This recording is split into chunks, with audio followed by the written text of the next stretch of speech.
What is up, children? Do you know where your parents are?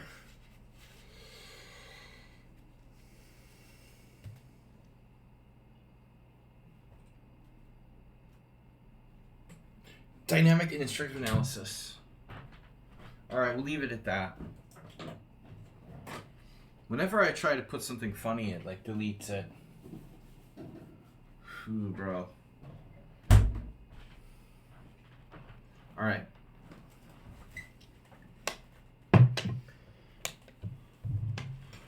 What's up, Mr. Coffee? Coffee. I need some water. Thursday. It's been a long week. Thirsty Thursday. Hey, read any stupid blogs lately? They gotta delete the blogs from the front page, man. It's just driving me nuts. I can't even, I don't want to open it. Alright. Some of us like blogs. I'm not gonna say who. Raise your hand if you like stupid blogs.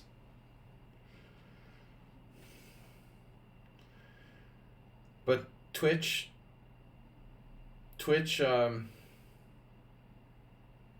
decided to... Am I frozen? No. Twitch decided to allow me to rethink my new title. So what's up, everybody? Cheers. Enjoy some nice fresh water.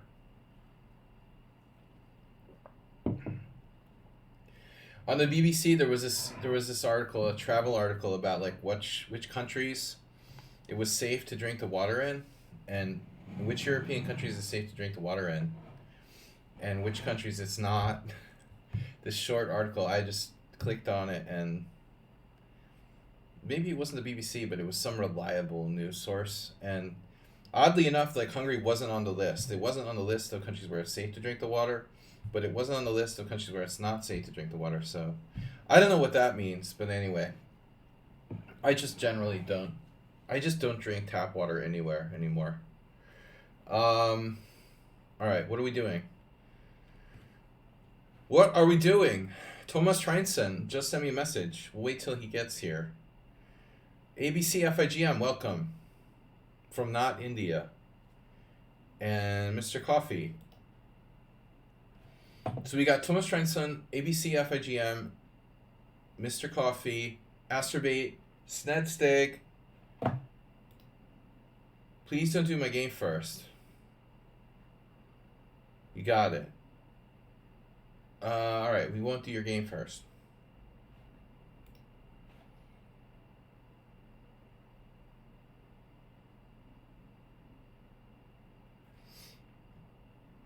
Alright.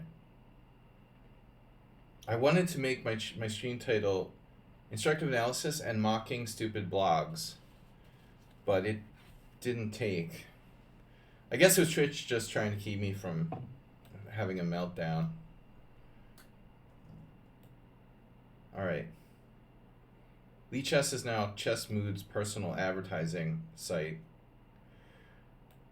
No, I don't like that. Add a new chapter. Do we have any other games? Anonymous player. Do we have any other games? The illustrious Schumacher. I've been kind of harsh on him lately. Timed him out the other day. But it's disappointing, you know. He doesn't live up to my expectations. 350 games. Beating me is not allowed. Beating me on time in lost positions is not allowed. So ABC FIGM will go up next.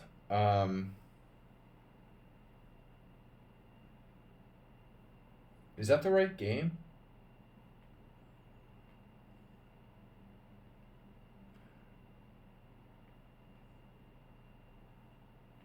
Is that the right game? It's a Caro Khan.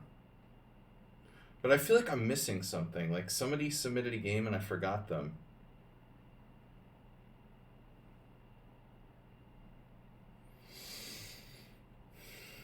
Okay. Let me check my messages just to make sure. Snedsteg. Okay, Snedsteg was the most recent. Uber driver was just a comment. Jim's okay. That was just an advertisement. All right, yeah. So okay, I didn't forget anybody. It looks like, um, but we will probably get a few more submissions. This is my first. This will be my first beer. I'm really thirsty. It's been a long week, and I haven't had any beer all week. I've been behaving myself, so I'm gonna reward myself with a beer tonight. Um, Tomorrow we'll be back with the Friday morning stream. Maybe we should do the Friday stream on. I don't know where to do Friday stream. Let's do the Friday stream. Let's think about doing the Friday stream on Kick. It seems like Fridays, like, people are off more, or Mr. Coffee, what do you think about that? It seems like we have more viewers on Friday mornings than other mornings sometimes. I get more games. The Great Snake. Yeah, like, where does that name come from? Who made that up? I'm neutral to it. Whatever you think is best. I need a freaking tan. Alright, I need to stop looking at myself. I need to go to the solarium. Get some cancer. Skin cancer. I should have gone on vacation. I don't know, man. I should have gone to Romania.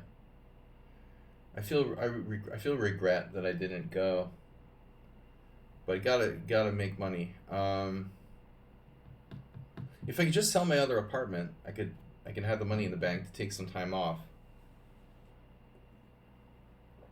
Now I've got to decide what to do. Anyway, I will not keep you guys in suspense here. We're doing an analysis stream. I've got this game on hold. ABC FIGM, George against Queen Elizabeth, Asterbait, Snedsteg, and anyone else who's a subscriber to the stream. Please subscribe and support the stream. Thank you for the gift subs from Lionel Spoon, Mr. Coffee. Asterbait, did you... Or is that Mr. Coffee yesterday? It was Mr. Coffee. Yesterday gifted a sub to that cruciferous guy. And ABC FIGM 333 bits. Donations have been down in general on Twitch with like bits and stuff. But we've been streaming half the time on Kick, so I guess that's to be expected. Shocky, thanks for joining us. Always nice to have you here.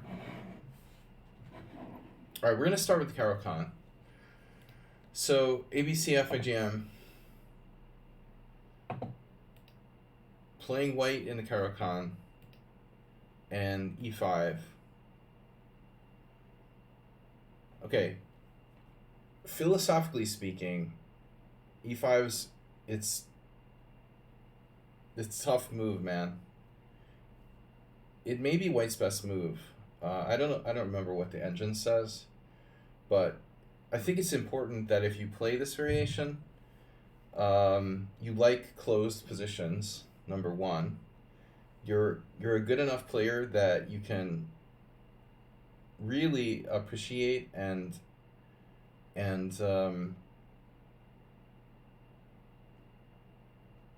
convert space advantage. A lot of times we're converting space advantage to attack. But you know, the interesting thing about the advanced variation is that what I've noticed anyway, from studying it and doing videos about some games in this line, is that white, you know, it's slow to get rolling, and white is actually oftentimes like a move behind in development, it feels like, or has not that much development. But it seems like the space advantage makes it harder for black to develop. Black ends up having troubles like getting the pieces out because of primarily knight f6. So in the end, like, white always ends up sort of like catching up in development, and then ironically it's like white who starts opening up the position. It's funny. Anyway, I like bishop f5. I mean, I think this still, it's got to be better than c5. I know that people are very, very pro bishop c5. But I believe this is black's best move. And now you played knight f3, but nothing wrong with knight f3 from what I know. I took time off from playing chess competitively to some degree in the period between like 2010 and 2016. And it really seems like in that particular period when I was pretty inactive, these variations with bishop e3 and knight d2 um, really took off, like became very popular. And I wasn't playing chess much, and I never played the advanced variation with white, but those two particular variations seem like they became like the trendy way to play, especially knight d2. This was, but when I saw a friend of mine, an older friend of mine who keeps up with theory, playing this in like 2015, I was like, wow, even like the old guys are playing this now. Knight d2, knight b3. This struck me as really strange. Knight d2, knight b3, and even white plays like a4 at some point later. This was not existing back in the day. This is like a totally modern approach to the advanced Caro-Kann. I don't know. I mean, it's still going. Bishop e3 is another version which is similar, where you're oftentimes, you could even see some transpositions. Anyway, I just want to suggest that as something you might want to look at. There's also the other variations with h4. I feel like h4 has a little bit gone out of fashion, but it's still dangerous. And there's this is totally out of fashion, which was a classic back in the 80s. Anyway, so you played the short variation with knight f3. This is kind of like a solid approach. Probably the most heavily analyzed. c4, also Shaki's right. Like c4 is a move too. You know, the odd thing about c4, I mean, I guess like originally bishop d3 was like the original way of playing, and even that's played, but c4 was an old line. You know, c4 was a move back in the 80s.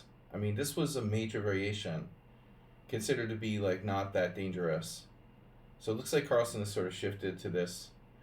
Everybody does what Carlsen's having, but that's what I'm talking about. Like white, ironically, white is behind development, and he's like opening the position with c4. That's the funny thing about it. There's something ironic about that, but that seems to be the thing that always happens. You'd be like, well, I'll tell you guys a secret, okay? Do you want to see one of my only games that I remember from like 1987, 1986? I've told the story a lot. It's ironic. Shaki, maybe my first Caro-Kann of all time was this position with black. I think this was my first. It was a New Jersey Open, like 1986. And I did, what you're not supposed to do, which is bishop takes b1. I literally played that. And I was like, oh, goody, I'm winning a pawn. Check, bishop d2, queen takes a2. I was white, and I was rated like 1400, and I was paired against a guy in like the high 1700s. And I managed to somehow get a draw. I remember that.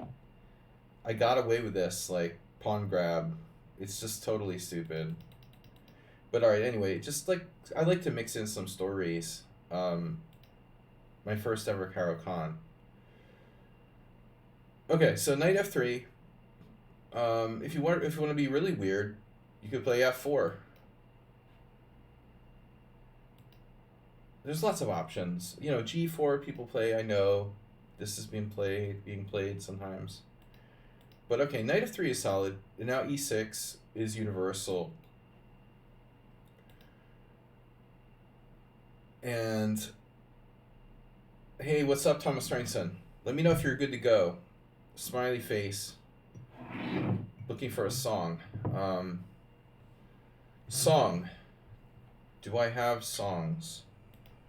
Yesterday I was singing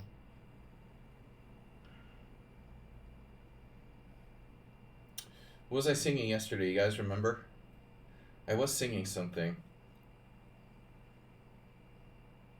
Um, so black has a lot of different options here, but I find this to be the most like old school, but not necessarily the best. This is the way that Karpov played in the 90s.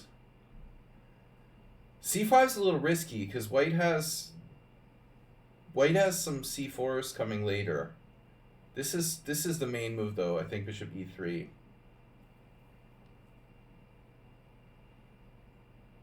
I've looked at this a bit, and it appears if black is very well prepared, he's okay. But I think the general opinion among experts is that black should probably not play c5. This is very like 90s. I mean, I don't think, well, yeah, I mean, black isn't really hoping for c3. I think that black isn't, when I play black, it's not like I'm hoping for c3. I'm just trying to attack your center. You do what you're going to do. But yeah, I agree, like c3 is lame. C3 is kind of lame. So, but in a sense, yeah, you're right. It's just a way of saying it. C3 is lame. It just is. So black's best is probably 97. But one thing I don't fully understand is it's very tricky deciding like which of these knights to move. And I'm not really enough of an expert. I'm really not enough of an expert to say. I had the feeling 97 is better. There are some cases where this knight goes to c8. I'm not a huge fan of that. Number 4.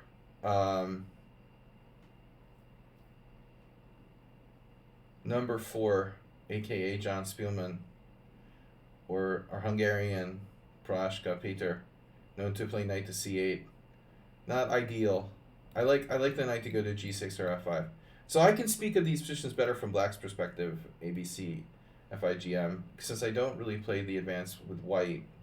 When I look at the board, I see it from black's side. Black played c5 though, and I think this is definitely best. A lot of cases I can recapture, let you have my bishop and recapture with the knight on f5 or something like that. Number 4.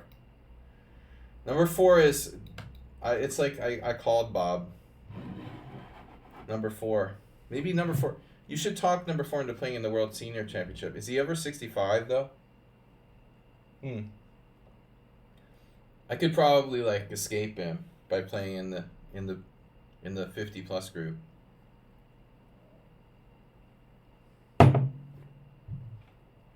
All right, so we have c5, and now you played c4 right away. Very, very natural idea. You know what?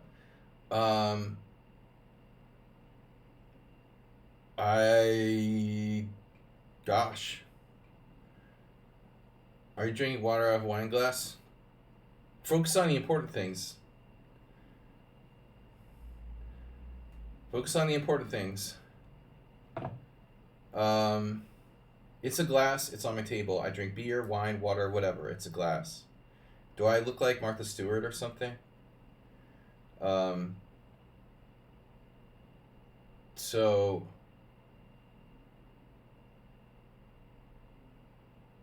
Alright. I haven't run the dishwasher in 2 weeks, bro. I'll take what I can find. c4. Did Saji ever face this position with black? No. Wow. I have literally only 9 games here with black. 2 bishop e3s, a castle, d takes c5, and 5 c3s. But I didn't get a single game where someone played c4.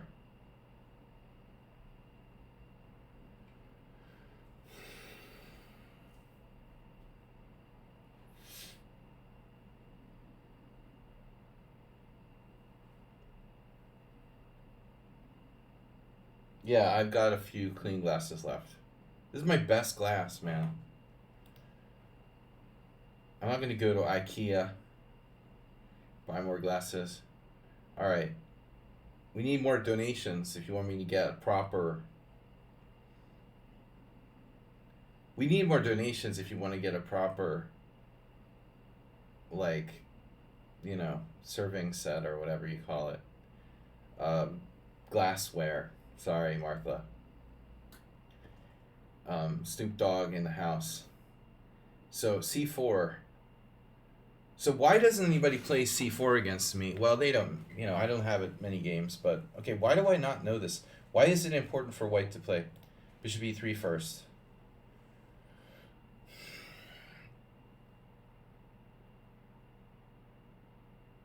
Castles is definitely the original Nigel Short method, maybe.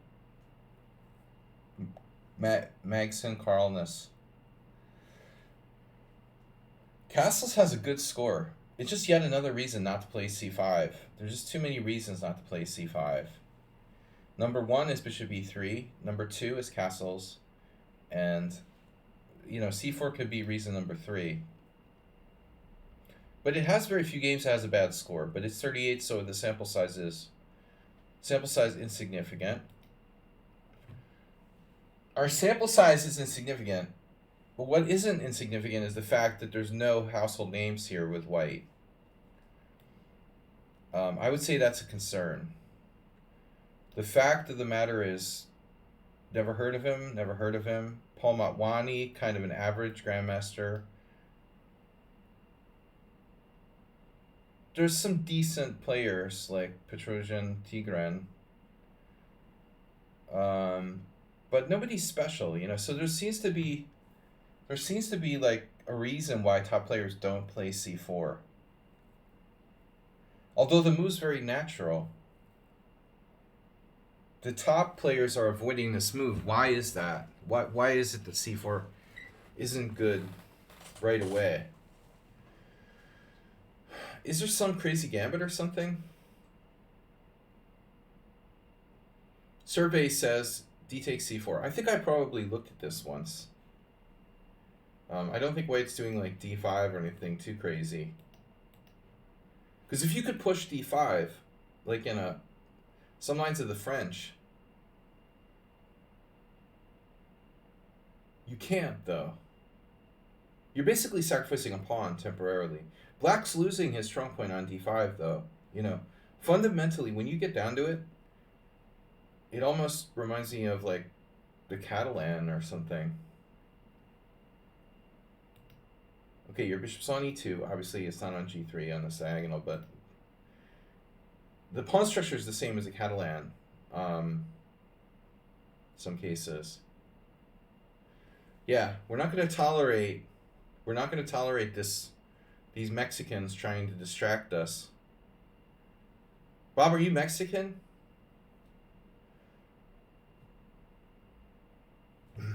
We're not going to tolerate that. Mañana. We'll talk about glassware and sex mañana. Not today. But I like the c4 line. Well, I want to know like a little more about it. Why is nobody playing c4? So there has to be a concrete problem here. It's doubtful that it's bishop takes b1. I really don't think so. That is a thing though, like I told you guys. No, off-color jokes. Hey, is Mexico in the women's is Mexico in Women's World Cup qualifier?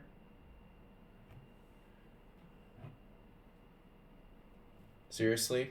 I'm talking football now. I'm just curious.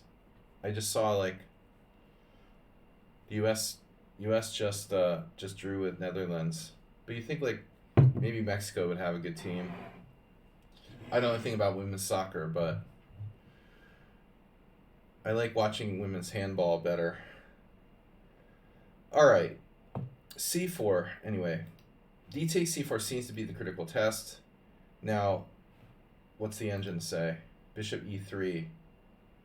Dude, that's practically a novelty, but that's on low depth. Wow.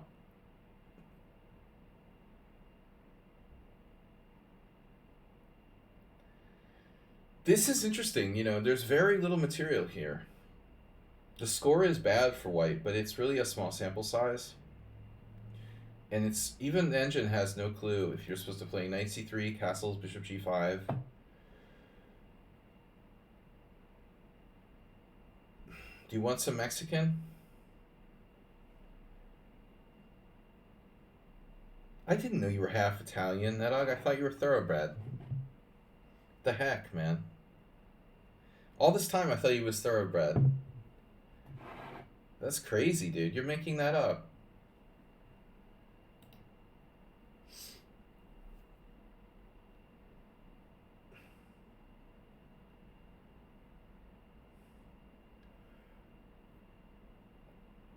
I'm not an authority on like Mexican names that it can't be possible to have your last name. I never really thought about it. Right. I mean, so if you're like a Spaniard who, or say an Italian who moved to Argentina, there's lots of people in Argentina with Italian names, but they're still Argentinian, right?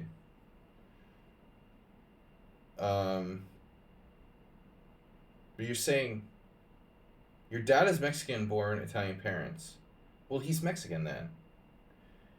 Whatever. I mean, whatever, dude. What are you trying to do? Get like secondary citizenship in Italy? Just say it. You know, come out and say it. Nedog's trying to angle for like Italian citizenship so he can get the hell out of there. Yeah, I've seen this before. Yeah, he can get Italian citizenship, of course. If your parents are, you know, if one of your parents is Italian, you can probably get it. That's how Caruana claimed to be Italian and stuff, even though, you know, he had never like been to Italy in his life until he became like a chess grandmaster. You guys are just detracting from the chess side of the stream here.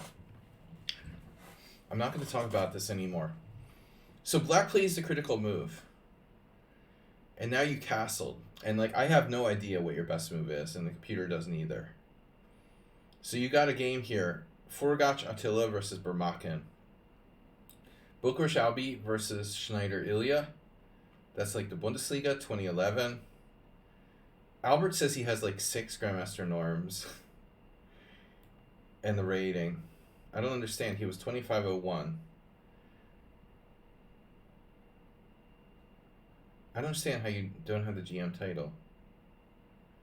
If you reach 2501 and you have like 6 norms, that doesn't make sense. Okay. Konyu János. It's funny, half of these players are Hungarians playing white. What's up with that? 50% Hungarian. Nedog, are you Hungarian by any chance? No, Spectacular Camel. I played him around the time when he... No, he was already like an IM when he moved to Italy. I played him prior here in a GM tournament in Budapest before he had moved. His father was complaining about the USCF and stuff. Fabiano was an IM before he changed residency. His dad was complaining that the U.S. Chess Federation wasn't supporting him enough. It actually it cost me a bunch of rating points. His dad started insisting that they rate like foreign tournaments as USCF rated.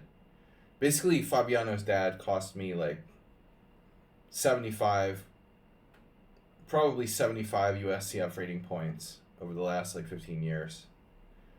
I was thinking of taking him to small claims rating court. It was like 99% Fabiano's dad's fault and like 1% Mr. Coffee. I would be like 2475 right now, but that they conspired to make me 2403 or something.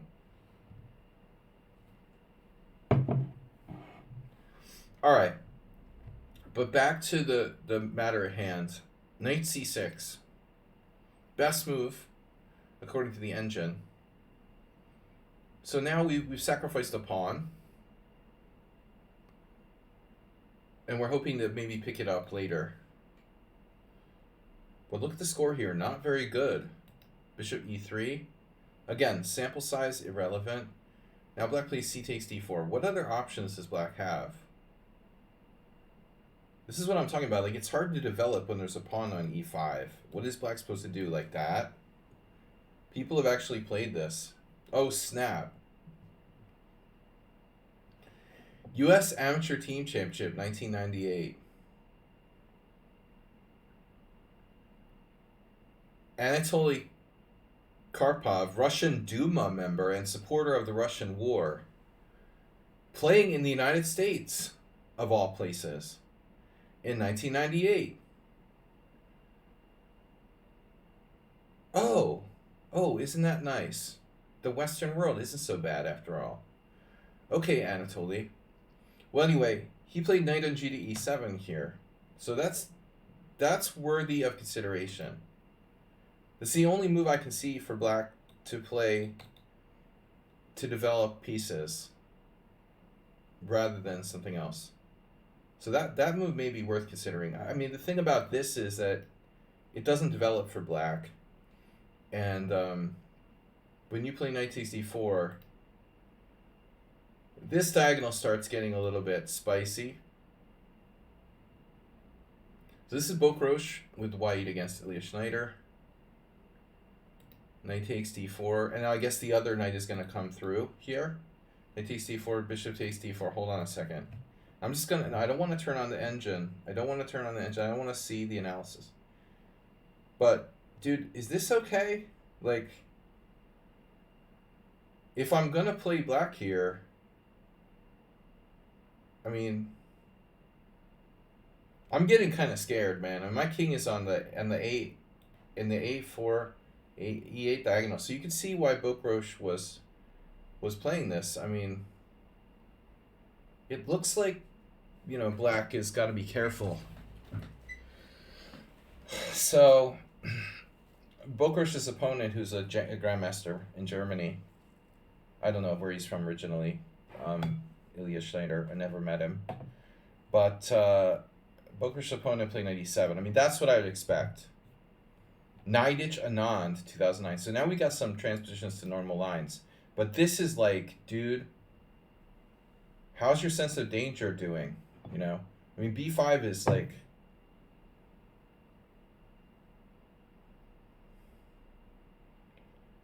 Well, I mean, I guess it's one way of like patching up the a4, e8 diagonal. Sort of. But not really. Because now bishop f3 is dangerous. So you didn't play that. ABC FIGM. Although it's an interesting idea. Here's what I was talking about. You know, it's like, well, white starts off slow to develop, and now slowly, like, black has no development. Like, all the black's pieces are on the back row, and white's going to start coming out.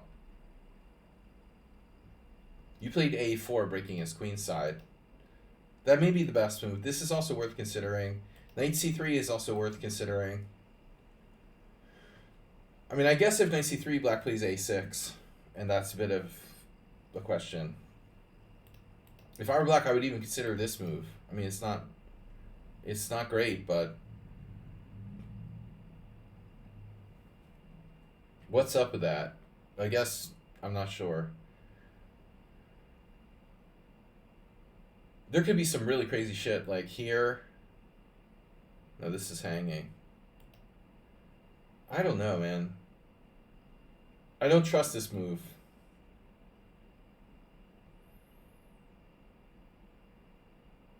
Is that totally unsound?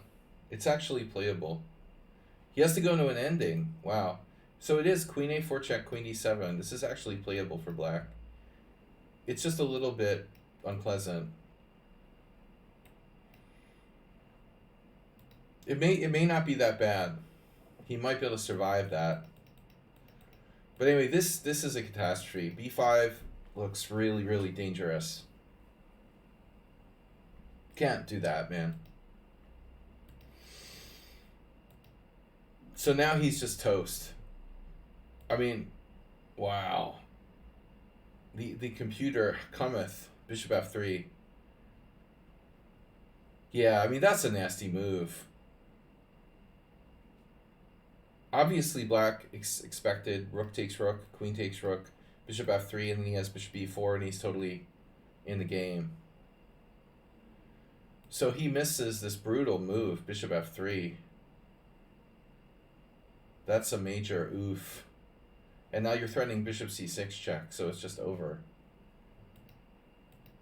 ABC FIGM, you keep submitting games for like crushing your opponents, but we need to see some games where you're losing sometimes, you know? You might learn more losses from your losses than wins. Alright, but it's up to you. Queen d7, bishop takes d7, king d7, check, here, takes, rook takes b1, and then you're playing the note boom variation. g7 is falling. That's just a crushing victory. Very crushing victory, but it was nice. It was a nice game. But I don't think I can really teach you too much here. I think you played a great game. Bishop f3 is a killer. All right, so onward and upward to Thomas Treinson. Do we have any other? Oh, by the way, thank you for donating a subscription to Thomas Treinson. We had a sub donation. Why doesn't that show on my? Why doesn't it show on my mini feed? Or that's just older. I guess it did. It was there, and it's just I had to scroll down. Lionel Spoon. Who donated the sub? Mr. Coffee? Asterbait.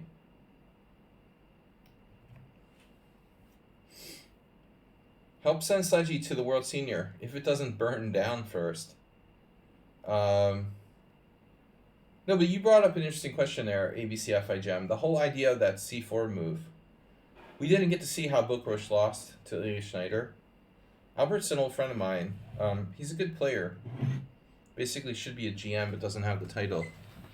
But it's crazy, you know. He was 25-01 and has tons of GM norms. I don't understand.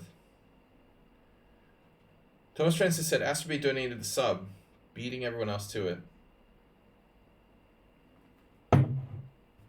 Guys, send me to the World Senior. Hopefully it won't be on fire in October and there'll be something left of Palermo when I get there. World Senior Championship in Sicily, late October. Guys, we have 90 days to go. It says 95, but in reality it's around 90. Also, I want to mention that, you know, did he make all the norms in the window? It's not a window. There's no window. They threw the windows out. There are no windows anymore.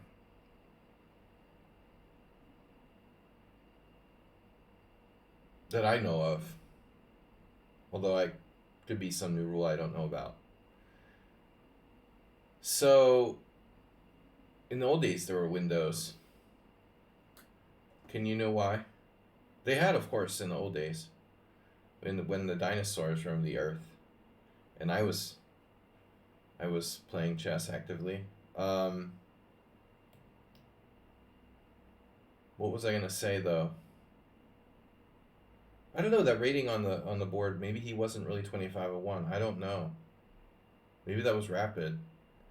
Yeah, it's possible it was a rapid rating. Maybe he reached 2498 officially. I don't know. Weird.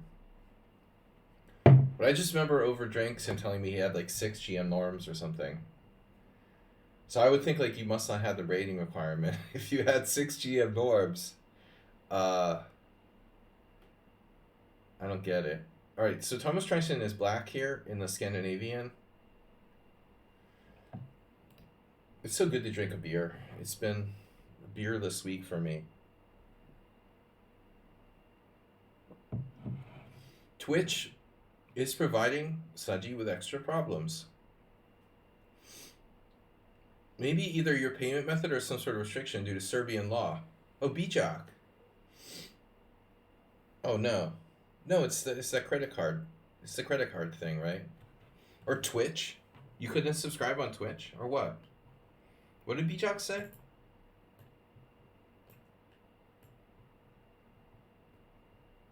You can't get the sub. Oh.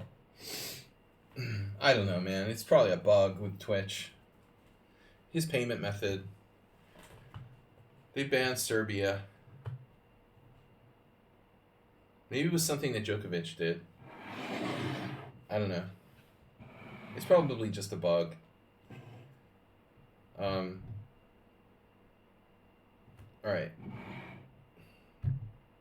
I can't remember though. I was gonna say something and I forgot.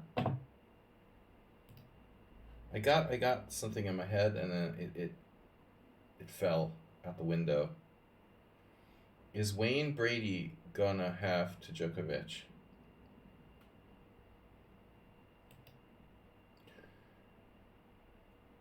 I know Tom Brady and the Brady Bunch. And my babysitter, when I was like 5 years old, we went over her house and I played Pong. She was named Brady. Bobby Brady from the Brady Bunch. Yeah, I don't watch that. Oh, okay. I can't get every pop culture reference. Alright, yeah, there's something about Dave Chappelle. I don't know. I never watched them. Alright, knight c3, queen d8. Again, off subject. Bob, you're making me pissed off. Alright, queen d8, little skiing joke. Queen d8. I don't get this, honestly, Thomas Transon. And you're an aggressive player. From my perspective, the queen d8 Scandinavian is like a bad Fort Knox French. I was joking about my system. I had a bunch of games where I was playing like d6, d4, knight f6, knight c3, a6. And then people are doing like, how did we get this?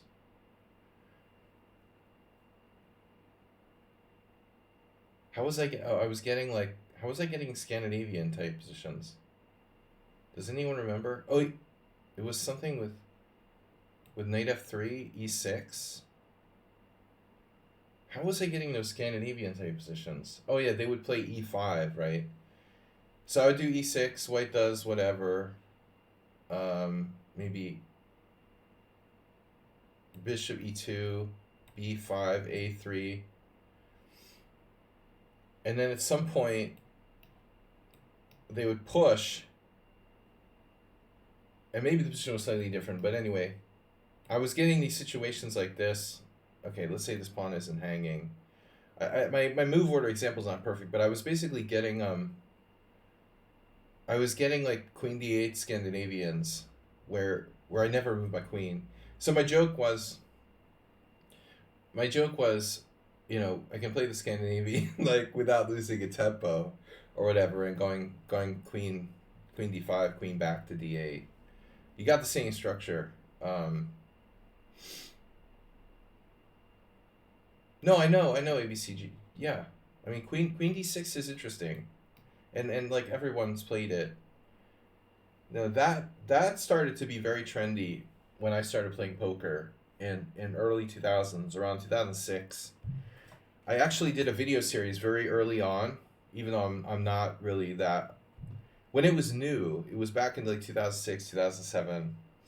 When it was still relatively new, I actually did a little brief video series for Chess Lecture on it, and I tried playing it once in a tournament game. I got absolutely demolished by Christian Sabo, who's very well prepared in the openings because he has a opening like a trainer who's like very expert in openings. It was a big mistake. So I like lost one game with a variation with black, got crushed in a theoretical line. But yeah, it's been remodeled. I mean, in the old days they thought a6, and I tried to play with a6 and that stuff. It's better to do the Magnus Carlsen stuff where you do c6 and knight f6, and Tibiakawa played it forever. I know, but the only thing I faced and my opponent didn't like it much. I'm not a fan of queen d8. The only thing in favor of queen d8 is that it's not that bad. I prefer queen a5, which I played on the stream a little. Okay, anyways, Bishop c4, a6. So we basically got that, the concept, the same concept. You know, where you're trying to play a6, b5, e6, c5 if you can get it. I'm streaming on X tomorrow morning. Sorry, just kidding.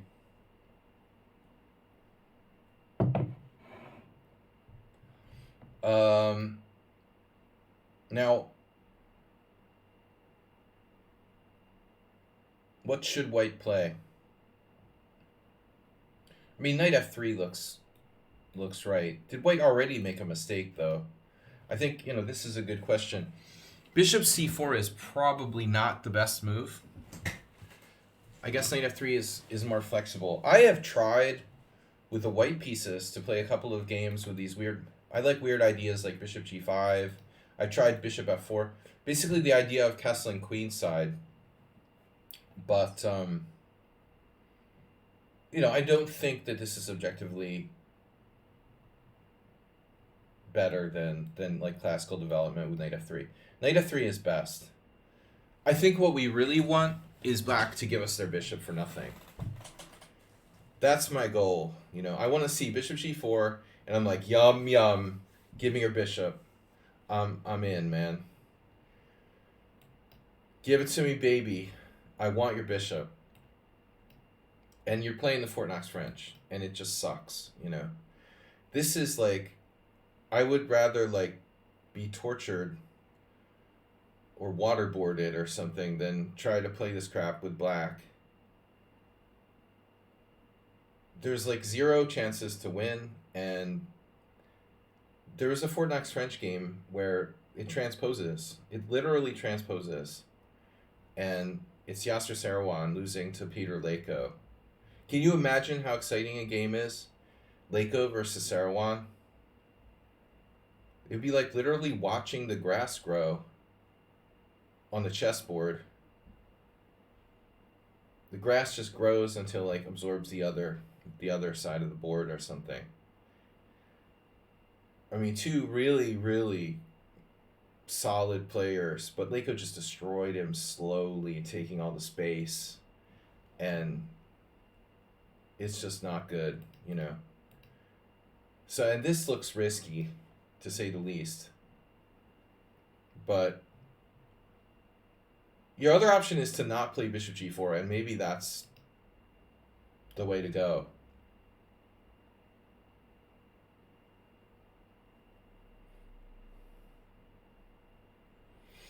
g6. I think, Thomas, avoid bishop g4. I don't care what you do. You know, anything but that. Maybe c6 gives you the option to wait and see what white's going to do. So bishop c4. Now bishop g4 loses to bishop takes f7 check, so you have to go like bishop f5. Maybe this is your best shot. There's also this weird move, b5. I noticed not a lot of games here. Peter Houstonov. But I would avoid the bishop g4 like the plague. You know, anything but that.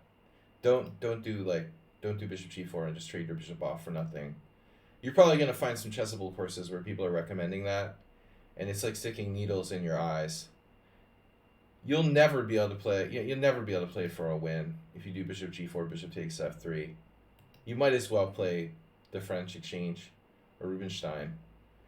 Okay, so a6, h3. This is literally a bad move.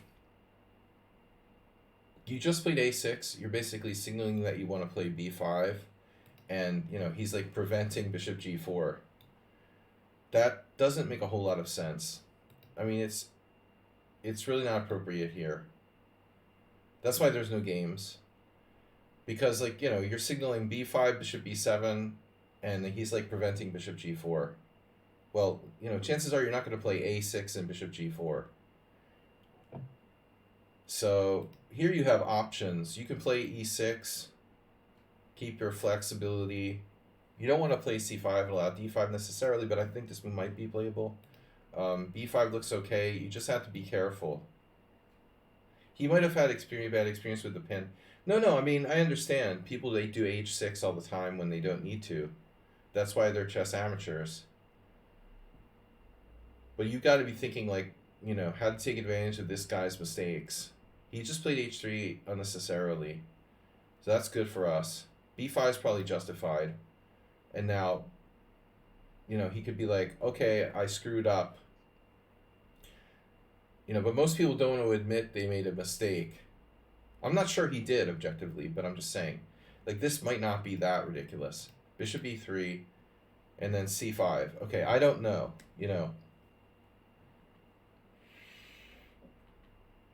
If I'm black, I'm afraid he's going to take the pawn and, like, hang on to it or something. Or maybe there's queen f3. This could be a problem. My fear here is that you might be playing c5 too early. So c5, queen f3, hitting the rook. You have to play rook a7 or sacrifice the exchange. Probably rook a7, and then there's this diagonal here, which looks dangerous. Thanks, ABC FIGM.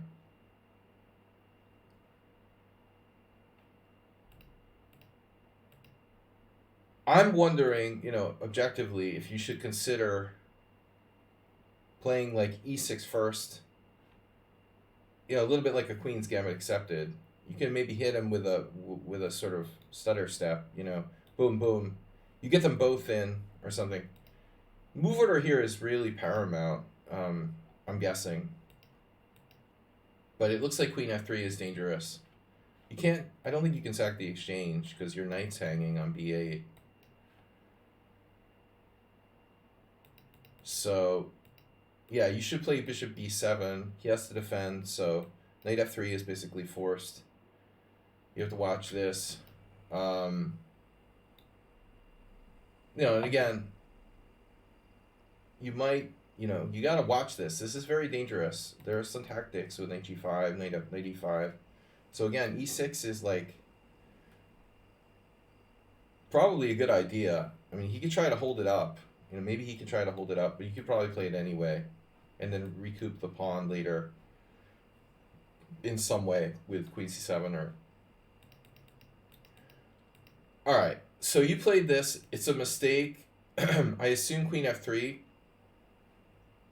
But again, maybe it's not that clear. Rook a7, pawn takes pawn, bishop b7, queen g3.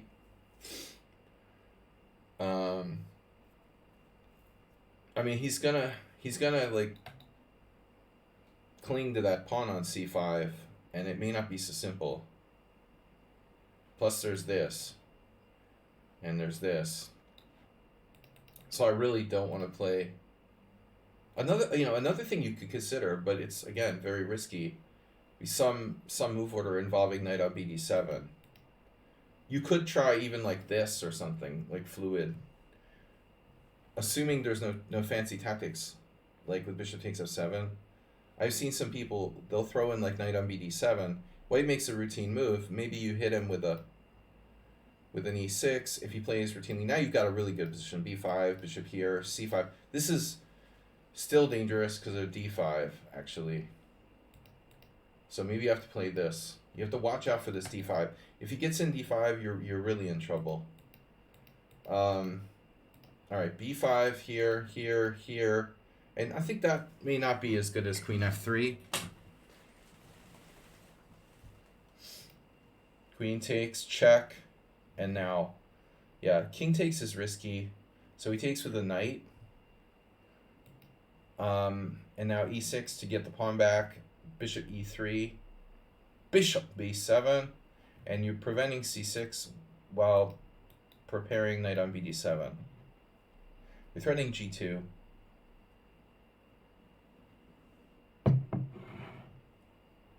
I mean, honestly, like, I don't think his knight was doing anything special on c3. So I'm not sure, like, king takes d1 would have been better. So white...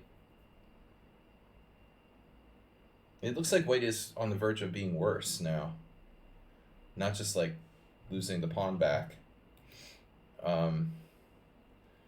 Yeah.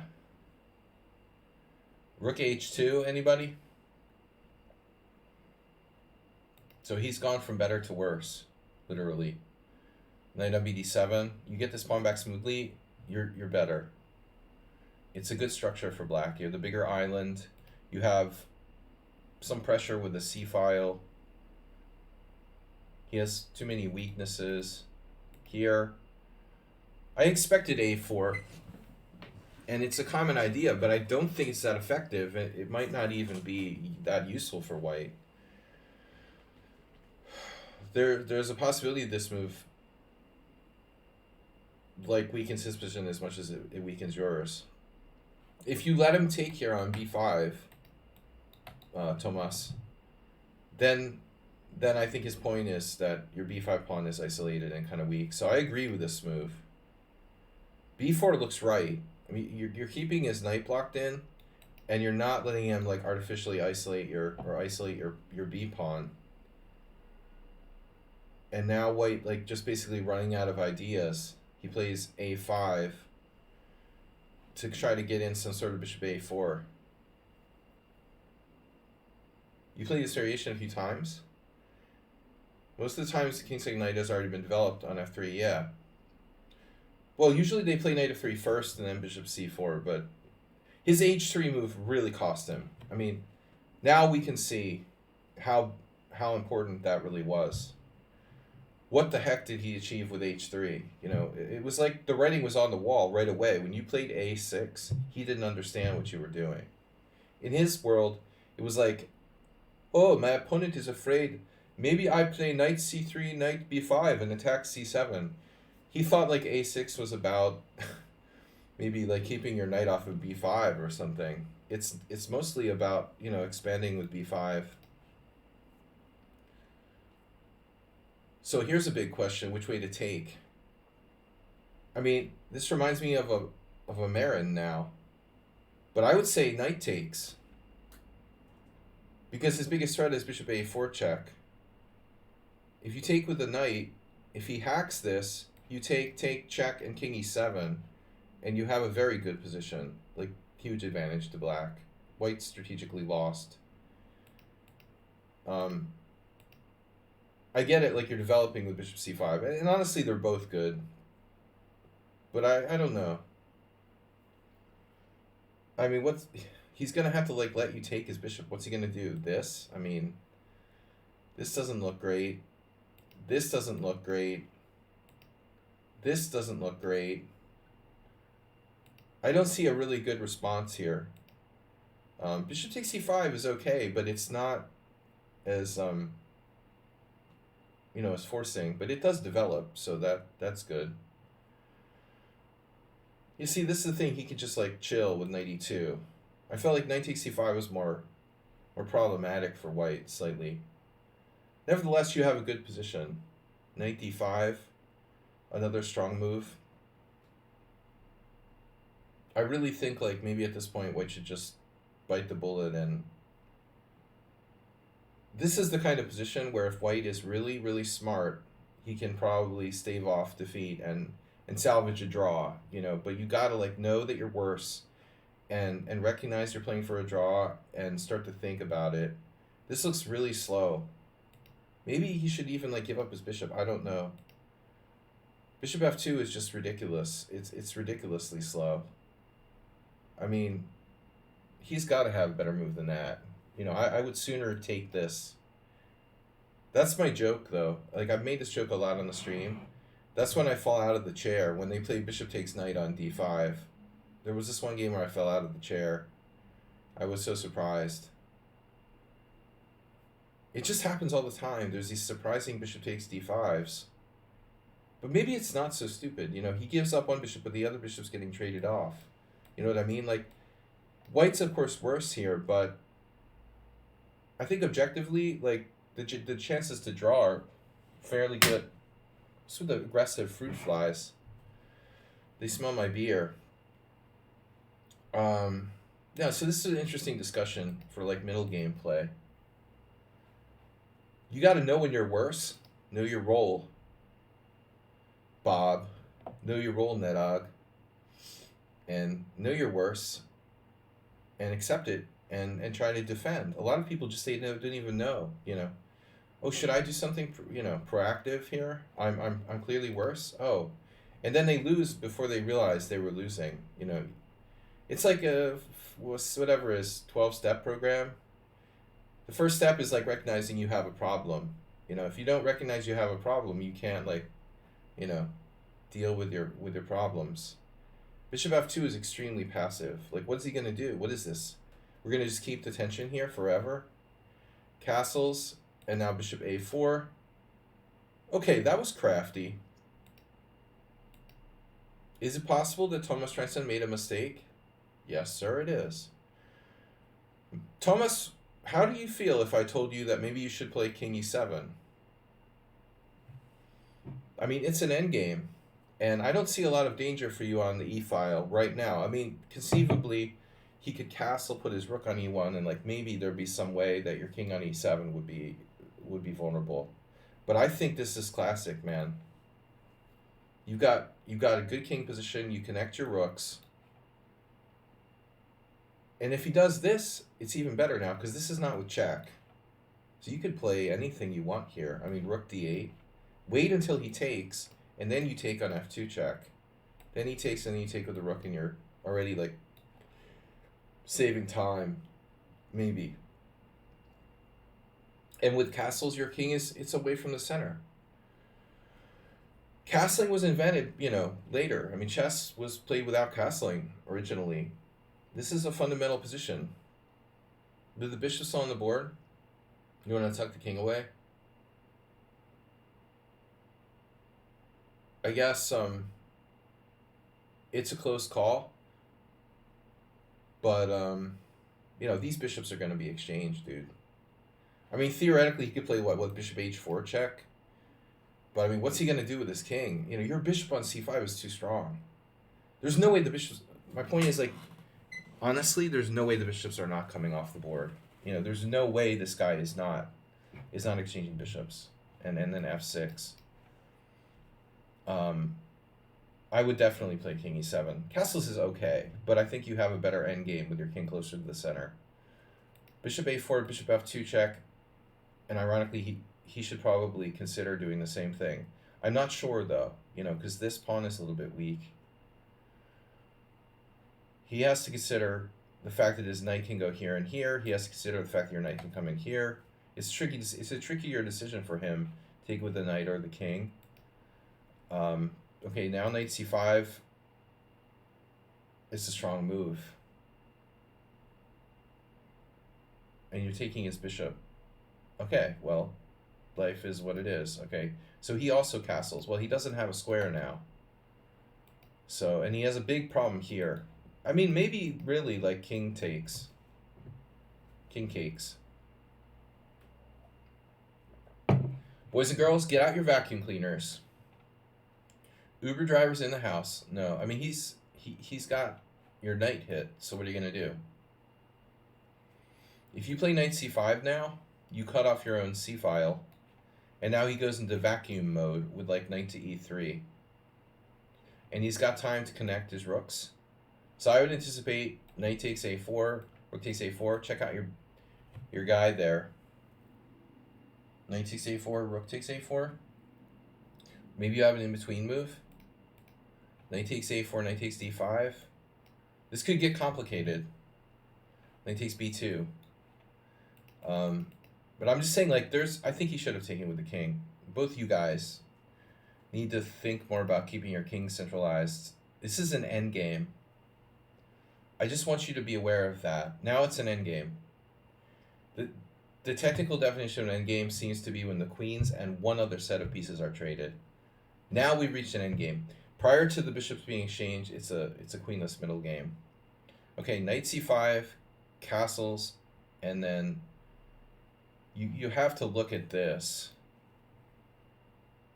It looks like he's, okay there, but just barely. It's hard to like his position after that move. I mean, you have a big edge. There's your rook. But no, not like you're winning yet. Yeah, now you got bishop b5. So things are starting to look bad. Bishop b5, rook e1. So you got this instead first. He goes here. And now what? Then you went to d8. Okay. Similar to the other line. He can play knight d3. He loses a pawn. That's what happened. So you have snap here. But it's not so simple. Take, take, take, take. You lose a piece on c6. So you played b3. Okay, his rook is attacked. He moves. You go here. He plays this. He's threatening knight takes b4.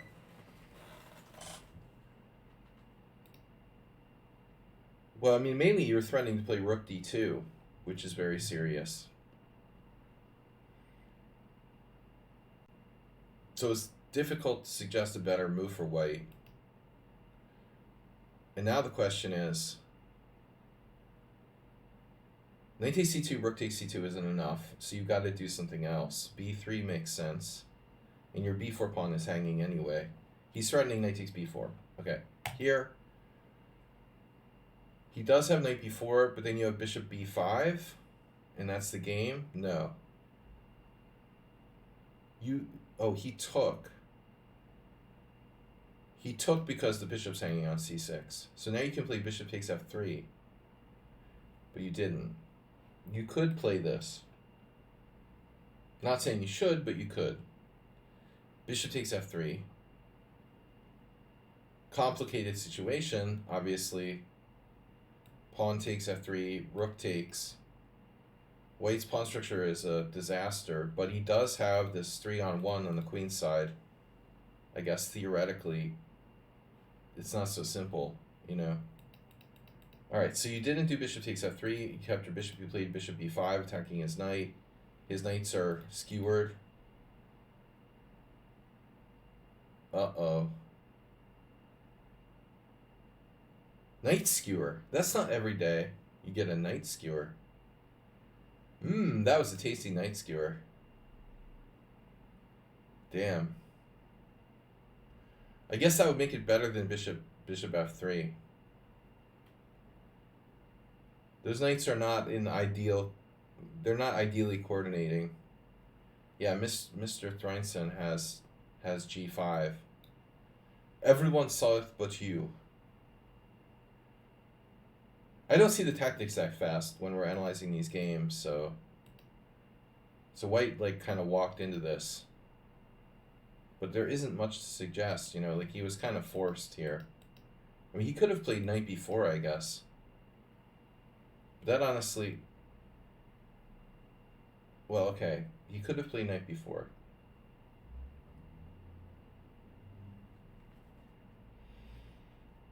You could play rook d2 though. And if he takes here, you have rook takes here. Double attack. This actually looks good for black.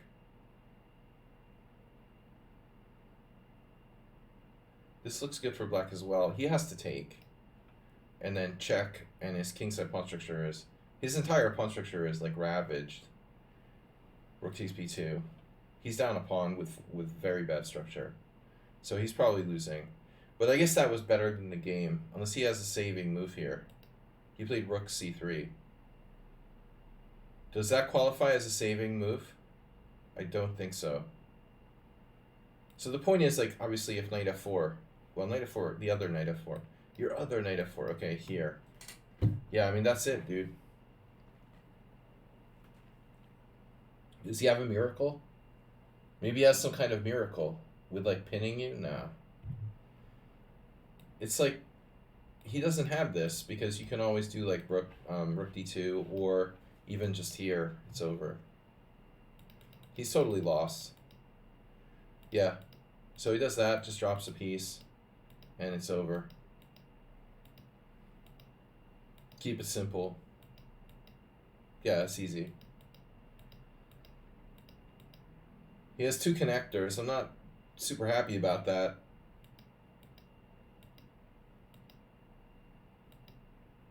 You got a knight a6. Gave him that kingside pawn. It doesn't matter. It doesn't really matter that you gave him the kingside pawn. And I blundered. But objectively, I mean, you're going to win his b pawn and it's game over when his b pawn falls. So that wasn't a bad game. Okay. Good job. We're down to George. George, where the hell is your game?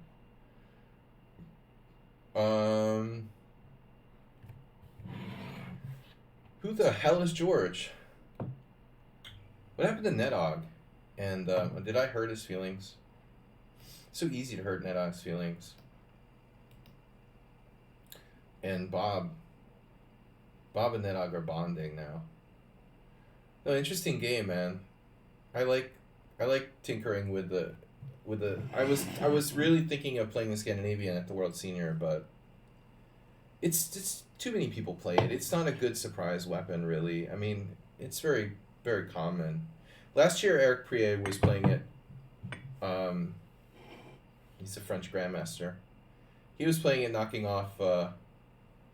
Prier was knocking off 2100s left and right. He had a bad tournament, actually. The Scando didn't. You know my role.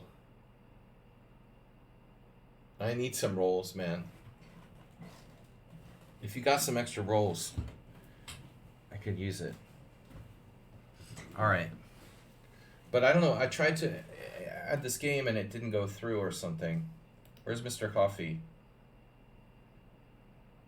It was a position. Oh, it's a...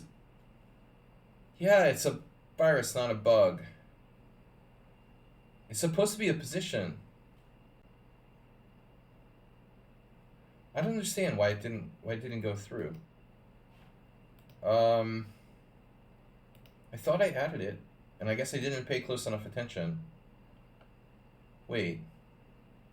No, that's different. That was the miniature you're talking about. Okay, it's different. It's different. Sorry. That was a different question. Mr. Coffee versus QE2? Okay, here it is. Copy. I guess it just didn't work or something? Or you were like tinkering with a study? Where's QE2? Here. Alright. We'll just do it here. Her Majesty. HM.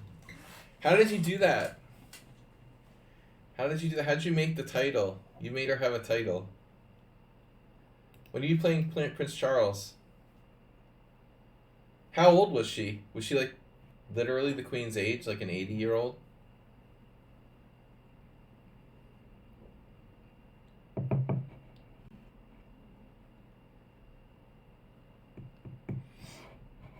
Not that often these days you see 70-year-old women. If it's not the World Senior. I'd like to see Mr. Coffee try to take on Nona. Nona was like packing a punch last year at the World Senior. She held like some strong GMs. She held I guess that the lawsuit against the Queen's Gambit kind of like added a few years to her life, man. She drew with Weiser and she was fading at the end, but one thing I've learned is don't underestimate older players because it's easy to do that. I did it with Curdo. I've done it in the past. So this is Mr. Coffee with white.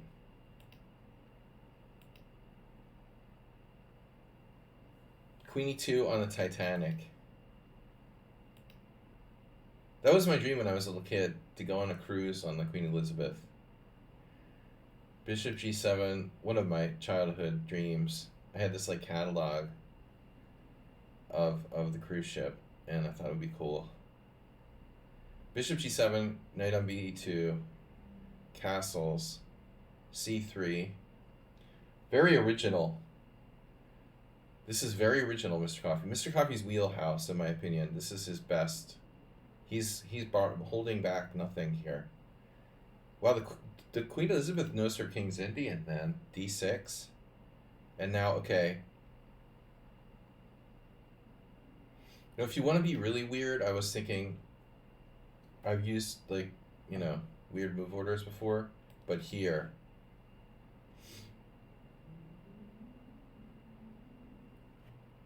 Queen e8. Let's just break the pin now. I never played that move, but it just occurred to me now.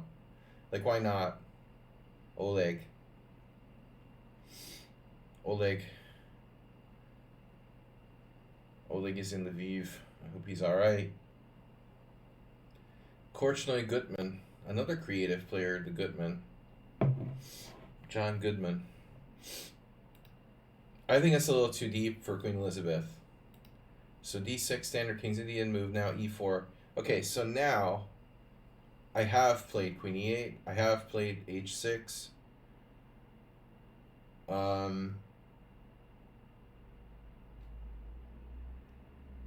I don't think you want to play knight on bd7. And one of the things that I learned about playing the...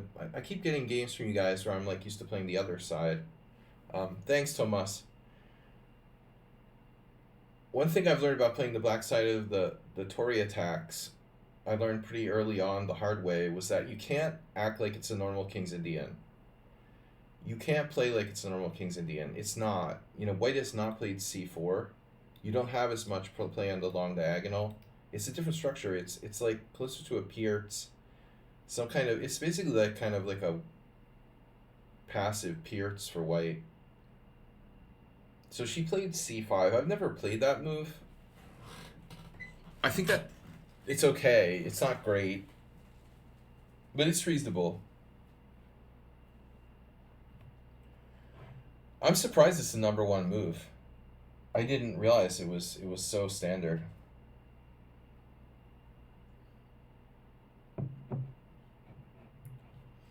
I had no idea this was so standard for black, that it's the #1 move in the Opening Explorer. I mean, I think as a King's Indian player, it's not intuitive. Although I think it's safe advice. I never played this line. In general, I think anytime white in King's Indian, anytime white puts the bishop on g5, it's okay to do, and often good to do a Benoni type of strategy. Although this is not a Benoni, white has not played c4. So c5 in a way like isn't as effective. It's not as effective as it would be, you know, if white had played c4. White has better control of d4. White can just recapture with the pawn on d4. So I'm honestly, I'll make a prediction. I just don't think, like, if we had the world's biggest database, I don't think c5 would be as prevalent as far as percentages go as it is here for some reason. Alright, so this is not my preference. Now you played bishop e2. You see there's a lot of games here with pawn takes pawn. This is like one of the #1 reasons why I don't like c5 for black. It results in that, you know, like, oh goody, we get to play like a completely symmetrical pawn structure.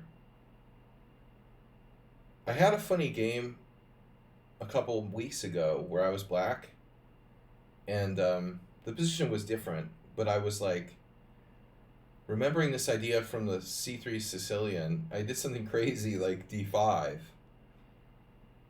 If only I could somehow get this pawn back on c5, I'd rather play d5. It's objectively not sound, but this does lead to a really disgusting structure. Carlsen, perfect. Carlsen, it's perfect for Magnus. Nice and dry. You like the last 10 moves of this? So anyway, well, I mean, I don't know. Is like bishop g4 going to be an issue? I think h3 here isn't as bad as in Thomas's game. H3 has this value, like, here's some good players. You stop bishop g4, you give your bishop a place to go back where it won't be molested by the knight on g4. It's not such a stupid move. Black could play bishop g4, and you're going to need a way to defend like the d4 pawn if you're going to keep the tension. I mean, basically here, is a better square for the bishop. Okay, so bishop e2, b6. One game with b6.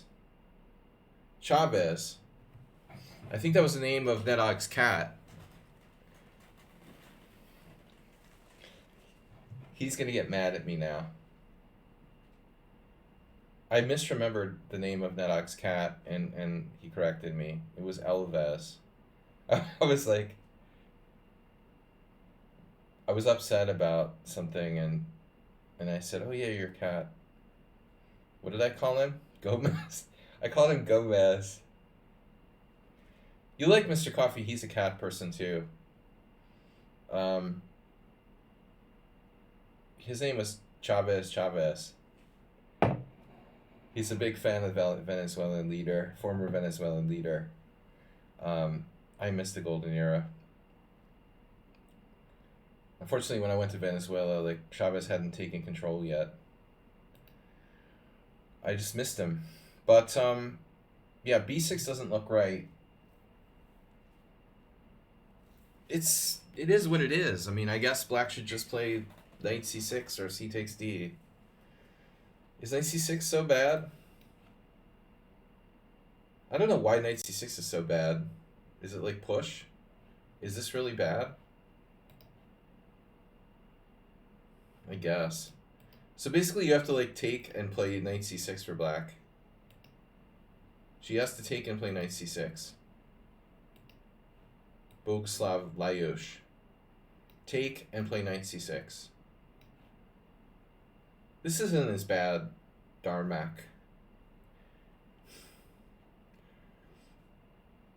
Dmitry Darmak. Tarmac. What is it, Mr. Coffee, again? And Gilad.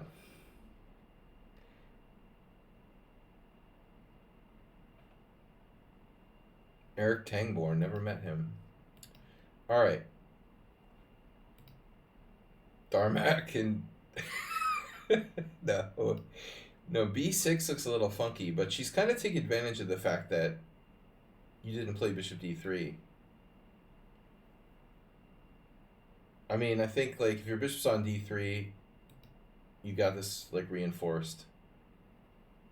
So what'd you do now? Castles, bishop b7. Pawns hanging on e4. You didn't do d5.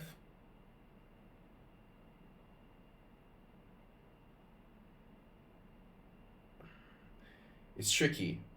This is very tricky. d5 is extremely tempting, but if you play d5, h6, you don't have... I'm not sure, about this follow-up. It looks like your bishop gets like... that's probably not bad for you, actually. If you go here, you get trapped with bishop g3, knight h5. And that should be okay for black.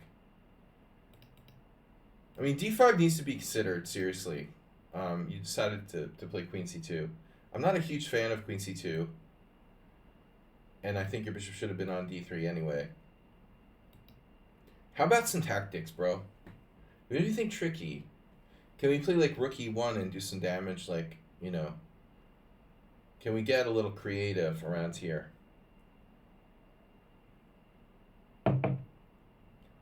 Maybe we can defend our e4 pawn, without anything fancy. Take, and I see dead people.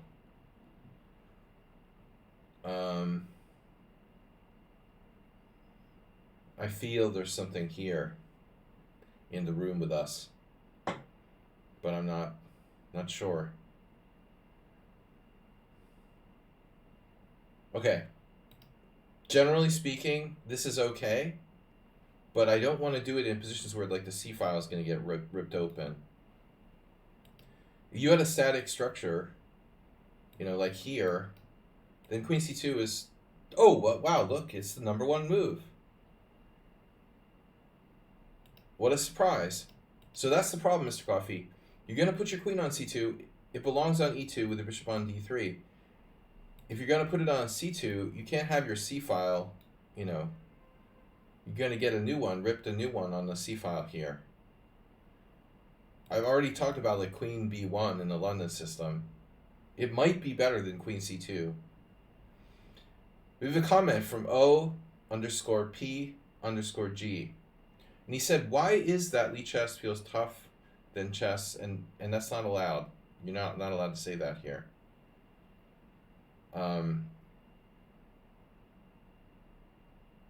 Better is the word you're looking for.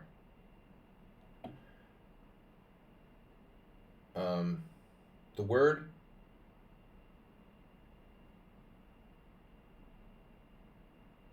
generally speaking, rating wise, I usually hear the opposite. That lichess is a bit more inflated than the evil other website that we don't talk about, but things can always be changing. I think it's just better, is what it is. Except for those nasty blog. Just trying to ignore the nasty blogs on the front page. They're really irritating and cheesy and gross.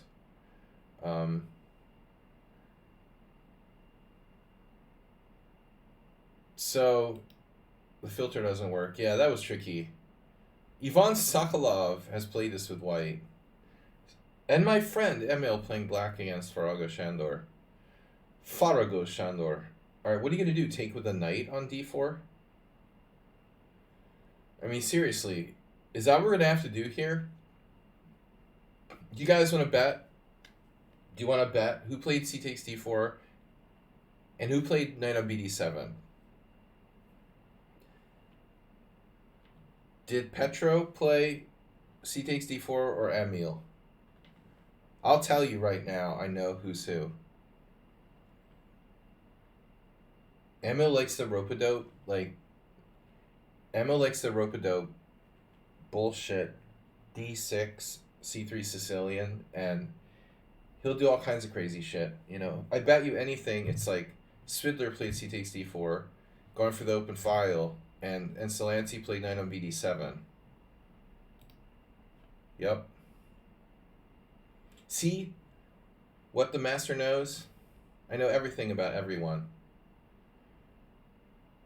Emil plays knight on bd7. This is totally like, you know, just trying to keep it weird and complicated.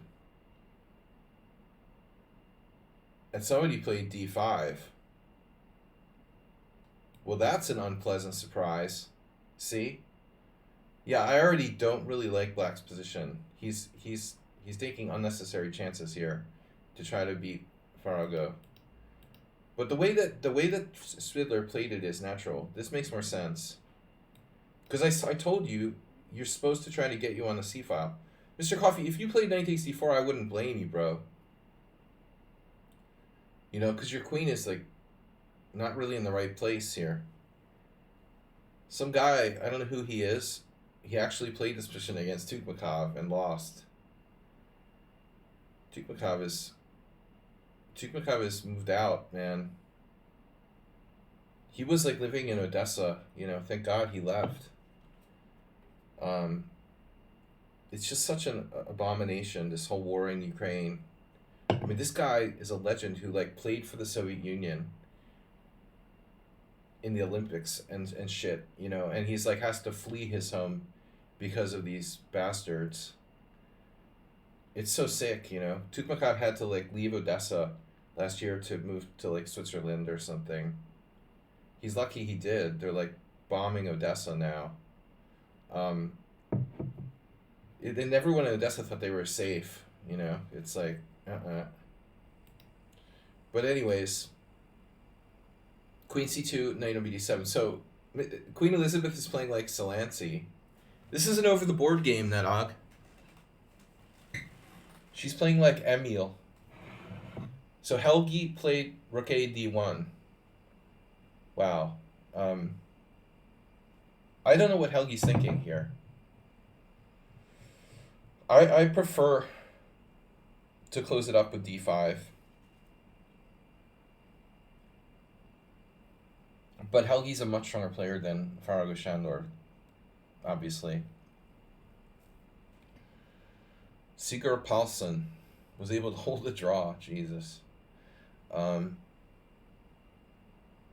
I don't really like rook a d1. I mean, what are we doing after c takes d? And why is black not playing that move? Especially after rook a d1. Why the heck would you not play c takes d? And he still drew against a grandmaster. I like this better. All right, but she played like Helgi Olsen. Oh, it's Mr. Coffee. Sorry, it's Queen Elizabeth is black. All right, you played like Helgi Olsen. You guys can explain to me about rook d1. You know, when you meet, Helgi has really big pieces. We played Blitz in the Canary Islands at this tournament, and he brought his pieces, and I played a three-way Blitz session with Shirazi and Helgi Olsen. Helgi Olsen is like 2 meters tall. He's like a classic Icelander. Extremely tall. And he brings his own pieces to the chess tournament. And they're like this big. You know, it was like ridiculous. I was like, you gotta be kidding me. You're a freaking Viking and you bring Viking pieces to the chess tournament. They were like the biggest pieces I ever saw. We're like Shirazi and I are playing like Blitz with him on these pieces that were like literally like 6 inches high and shit. I mean, I'm exaggerating, but it was really funny. C takes d4. Elizabeth. It's the big one. Ugh. Elizabeth is better than this guy, Sigurd Paulsen. C takes d4 is actually better than Queen c7. Queen c7 is dumb. Queen c7 is dumb. This was Helgi's idea. I mean, it's kind of lame. I mean, honestly, I think white should probably just push the pawn. Like, what is going on here? Why isn't white just better? White is a little bit better after d5. So c takes d4, correct. And then c takes d4. Yeah, this is what Olafsson would have done. Clearly his plan is to put the queen on b1. Or you maybe consider d3 now. Rook c8. And then queen b1. No, but I mean, in all seriousness, like this should be considered. The queen is a bit exposed here. I would have played d5, you know, honestly, but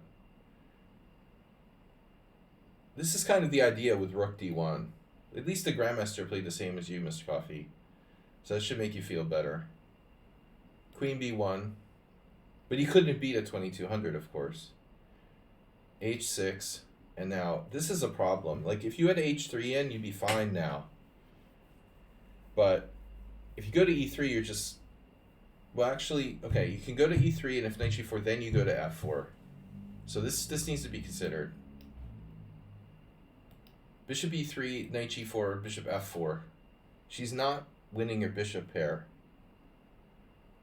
And I'm not sure, you know, I like this for black. Objectively. You know, this is stupid. I mean, this looks like weakening. So, maybe the truth is you should go here. Just keeping the center. It's like a Roy Lopez, not a Tory attack now. Just keeping the center. I mean, unless your bishop gets trapped by like f5, f4 or something crazy. Maybe you failed to see this, or maybe you were afraid of e5, but I don't think that's a great idea for her here. Maybe it's okay. Takes. You don't have to trade, though. Well, maybe you do. Maybe you don't. Maybe you do. Maybe you don't. This isn't great. All right, bishop h4 isn't bad. It isn't bad. Queen Elizabeth afraid to play g5. There's a line here with e5 you had later. Okay. So, I mean, the obvious line is g5, bishop g3, knight h5. And as Mike Mattisau would say in poker, I need a reason not to do this, you know. I'm going to need a reason not to fold here.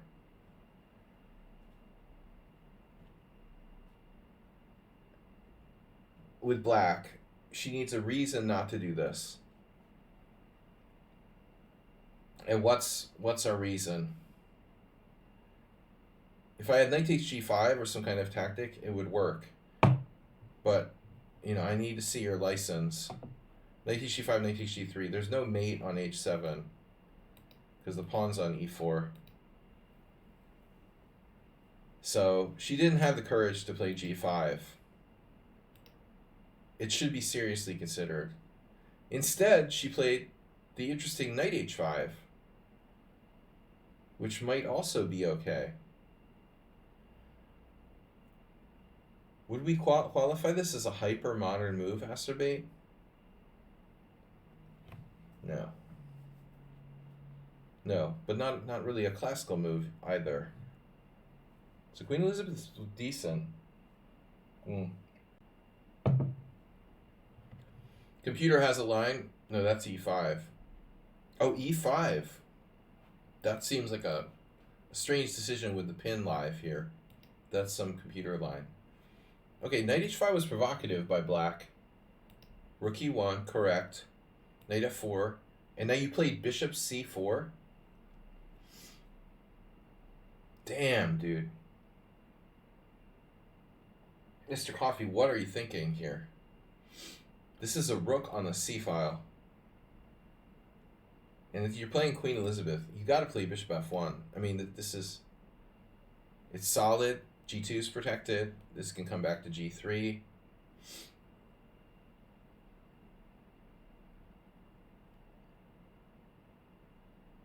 You know, she goes g5, fine. I mean, bishop g3, what's the problem? I see no problems here. I think that white is a little better. Unless we're dropping this pawn, you know, which we're not, because this knight is sketch. So, she has knight g5. She has knight h5 now. Oh, that's weird. She could do like a delayed knight h5. Okay, that's her best move then. She would do knight h5 back. You know, now the computer will probably bust some kind of crazy e5 or something. But I mean, it's possible that black gets the Aster mate. Are we allowed to checkmate the queen? I like that a lot better, you know. e5, chop, chop. But it looks like we have chances on this diagonal now. I would think, like, you know, you got legit chances. There's the shelf, the elf on a shelf here. Maybe bring it back here. That looks kind of nice. The bishop will reappear. But bishop c4 looks like a risky move. You're just begging for a combination now. Maybe she just doesn't have anything, you know? If she doesn't have anything, she doesn't have anything. I was afraid of d5, though. What the heck is with d5? She gets space planted with the e7 square. Okay. So, what about exchange sacrifices? Rook takes. Knight takes. There's not a lot there. Bishop c4 may be better than we thought. She has to play g5. My god, she did d5. Holy shit. What about g5 first?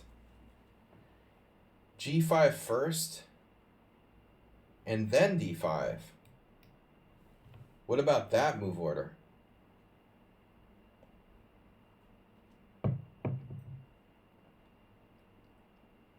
Then like, you're not getting e7'd. Now we have to take, probably. I guess you could consider moving the bishop.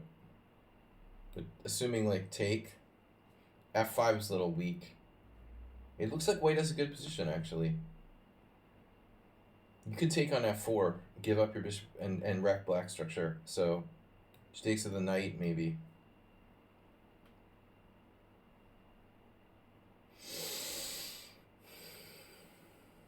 I'm practicing breathing like Mr. Coffee.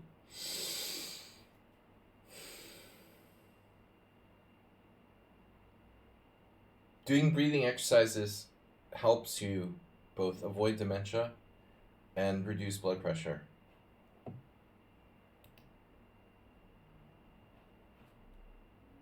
I can't believe we only have 15 viewers. What the hell? There's so much instructive shit here. Alright. So, okay, bishop c4 is better than we thought. It looks like it's decent. You know, I was afraid for you for a second there. Alright, d5. Boom. Dude, my mom did those like word circles, and it just didn't help at all in that og. That's a load of crap.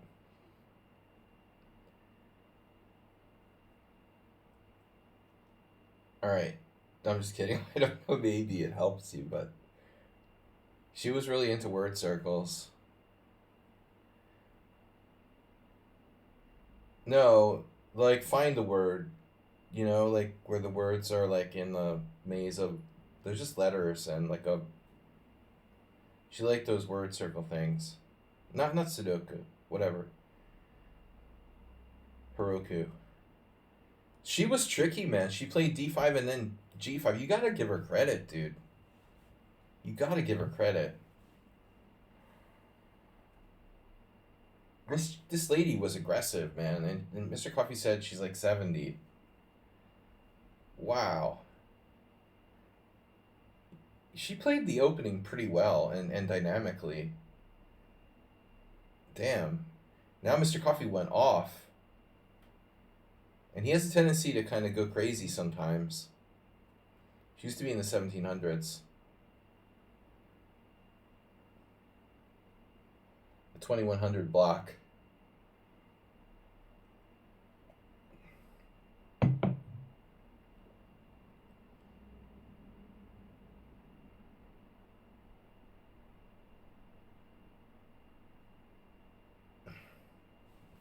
She's from the 1700s. Is that like Elizabethan times? We're losing viewers like faster than I can like produce more bots. Usually this is a smaller stream, but this is why I don't know. Dubious about Twitch. So Mr. Coffee, you sacrificed a piece here.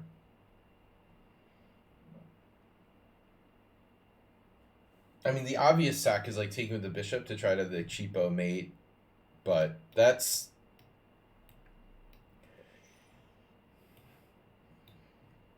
It's very blatant, and black has a defense.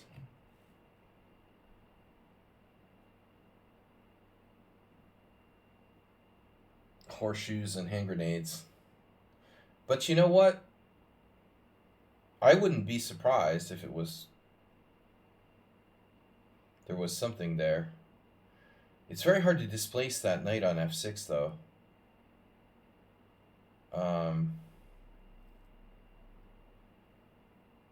Yeah. I don't know, man. I don't think that the elf on the shelf is going to be enough here. I'm not really sure where that black pieces go. There are tricks. I mean, you are setting up knight e4. Let me see. It's lost. Computer just cold-blooded, like whatever. You're just lost. Don't even bother. Alright, I just wanted to double check. So Mr. Coffee sacks a piece on g5. Dude, I wouldn't sack a piece on g5 here unless I was goddamn sure I was winning. Especially against some old player who's likely to maybe get tired and make a mistake. Knight takes g5, h takes g5, bishop g5. Fancy chess. But you do have a double threat. And to be honest, threat 1 is major, threat 2 is minor, winning the exchange. You could take on e7 and support it with d6, and I know there are possible sort of tricks with queen takes g6 and such, this diagonal. Every line you looked at could not be worse than a piece for 3 or 4 pawns.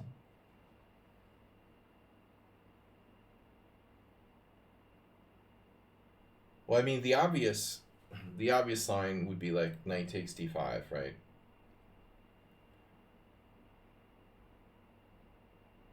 Defending e7 and getting knight out of take. And then, well, what are you going to do? You have to take, give up your good light square bishop, and then capture on e7. Quote unquote 3 or 4 pawns. All right. We have 3 pawns. And we're going to pick off the exchange on f8. That's about all we got, right? Okay.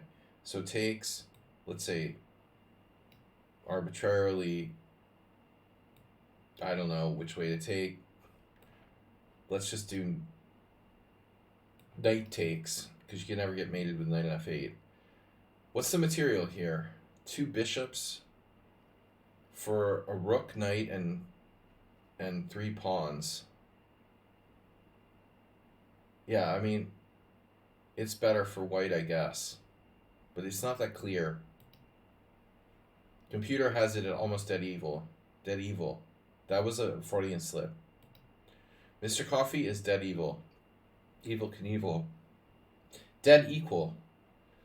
Yeah, all right. So that's variation A. You know, you're better by 1/10 of a centipawn. Variation B is even more interesting. It's like here,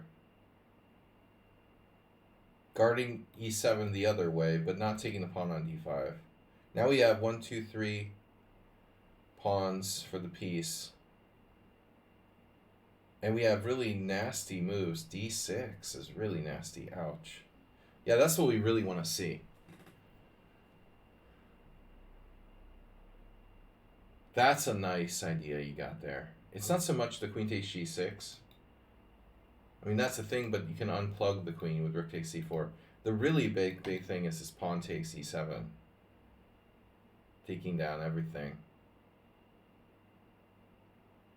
That looks pretty unpleasant for black. All right, so your sacrifice seems unclear but playable.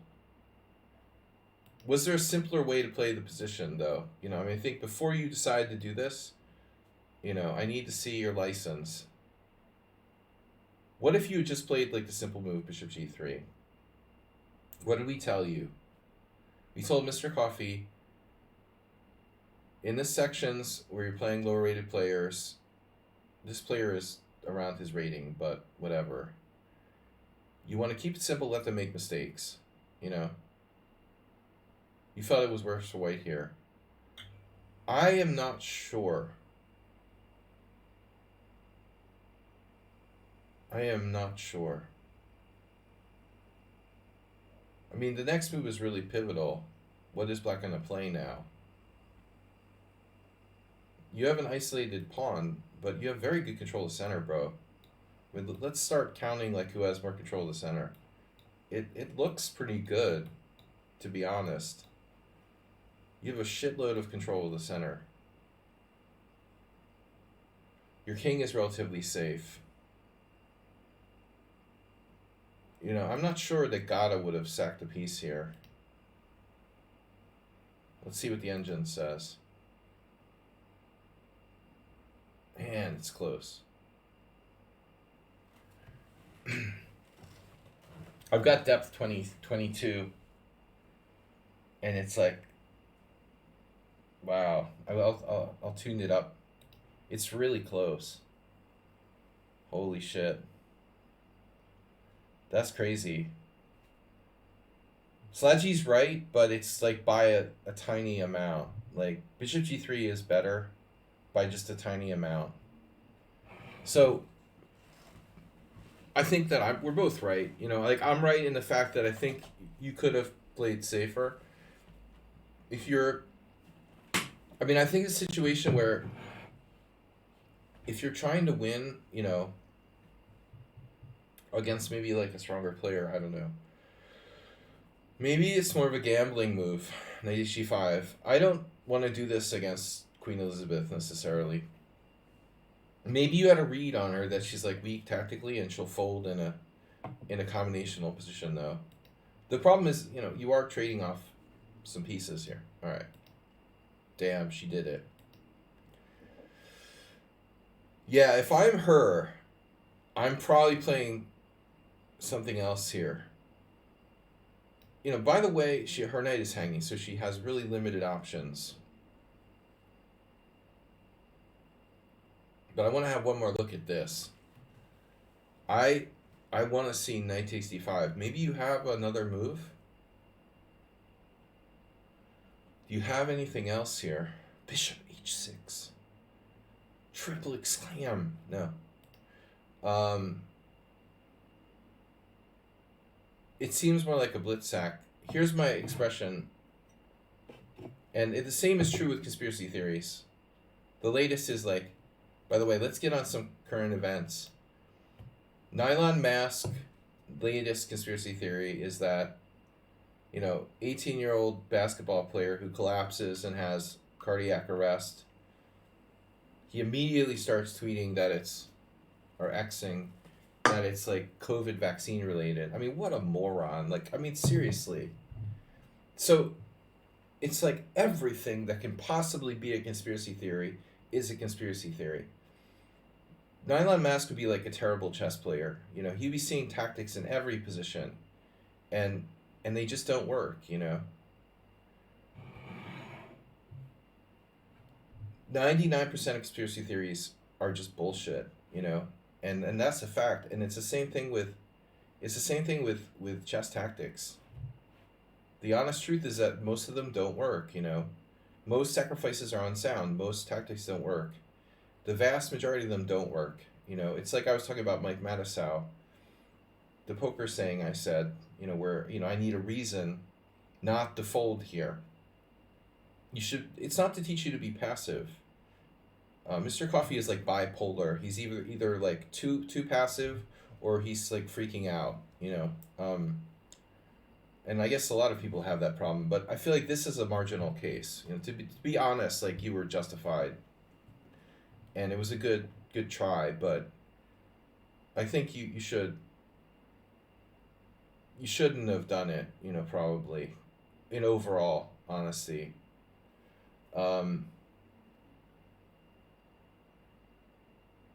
I just don't think. I think what the problem is. The real problem is, Mr. Coffee, what you said a minute ago. Like, you thought black was better here. This is the real problem. You misevaluated this position, thinking that black is better here. Part of it is isolated pawn. Like, people are really, really, they're just obsessed with this fake idea that isolated pawns are bad. As I was saying, like, all of your pieces are well placed. You have excellent control of the center, and your king is safe. Fundamentals are good here. Even your queen, which is in like a funky position, it has a promising diagonal. So you have no problems at all. You have good control of the center. Maybe black is equal, but under no circumstances can black be better here. Black is kind of cramped, Her rook is like jammed in. Her queen has nowhere to go. If you flip the board around and look at it from black's side, I bet you'd have a different evaluation. If you like stood up from the board and looked at it from her side, you probably wouldn't think black is better. So I think that's the problem. Like, your misevaluation induced you to do this like unnecessary sacrifice. But it's, okay, I've got the computer to confirm it. It's easy to say, like, hindsight is 2020. This was a really marginal call. But knight g6 looks like she's asking for trouble. Yeah, she finally like made a mistake. So this is big. D6 looks really big.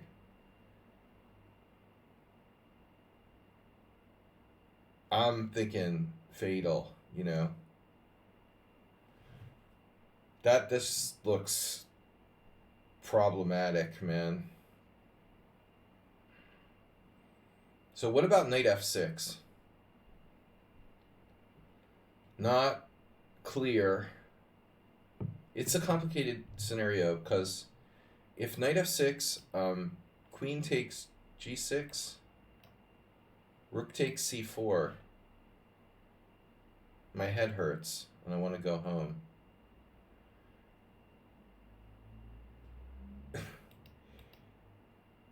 All right.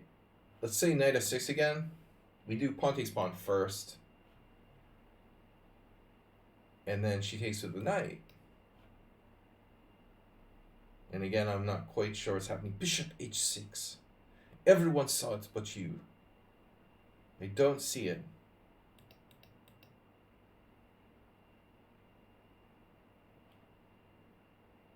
All right, so knight f6. I want to see what we're supposed to do here.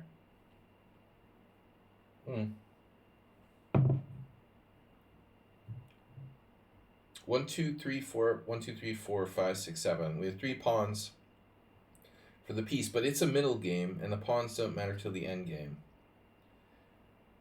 So until further notice, like, you're down a piece. Until this is an end game, you're down a piece. You do have a very strong pawn there on d6. But I need to see another move here. I just don't see how we're putting black away. Do we have a combo? Takes, bishop takes, anything? You sack the rook on e7. I don't feel it, you know, I don't see it. It's like almost there, but it's not there. But she played that. And there was a sound of like, when she played that. No. You know what it is? It's not the e7, it's the f7. That is the weakest square in the initial position. When I see this move, rook e8, I'm like, whoa, bro.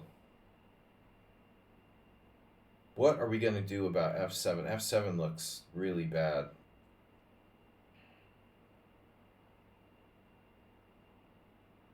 Where's the coffee?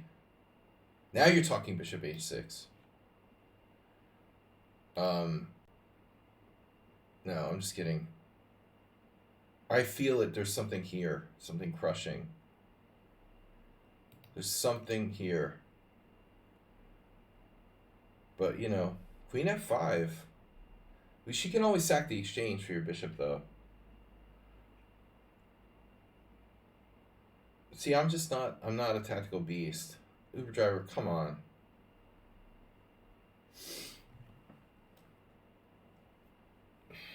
Uber driver just joins the stream and he's like instantaneously throwing out moves. Get in a car and drive. Wait for the delay. Queen takes g6, rook takes c4. I feel like blue velvet. Bonus hopper. I'm gonna watch me some blue velvet.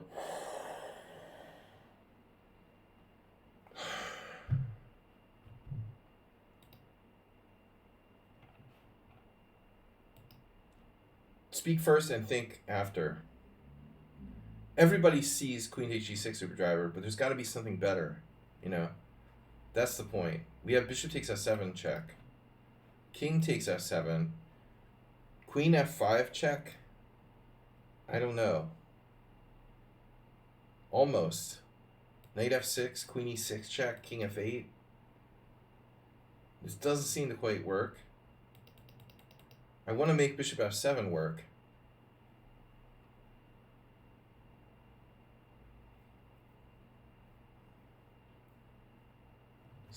No more suggestions. Uber driver suggestions are turned off. You have a suggestion timeout of 2 minutes.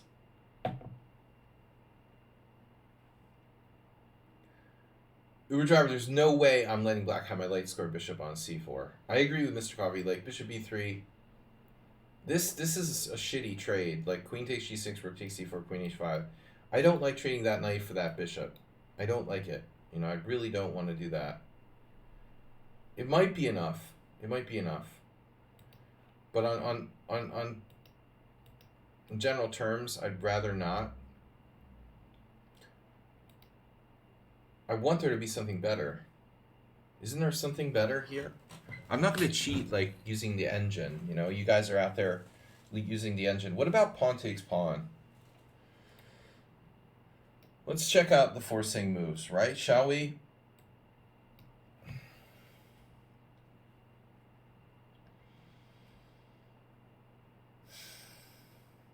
There's an interesting idea here with like bishop takes a7 and queen h7.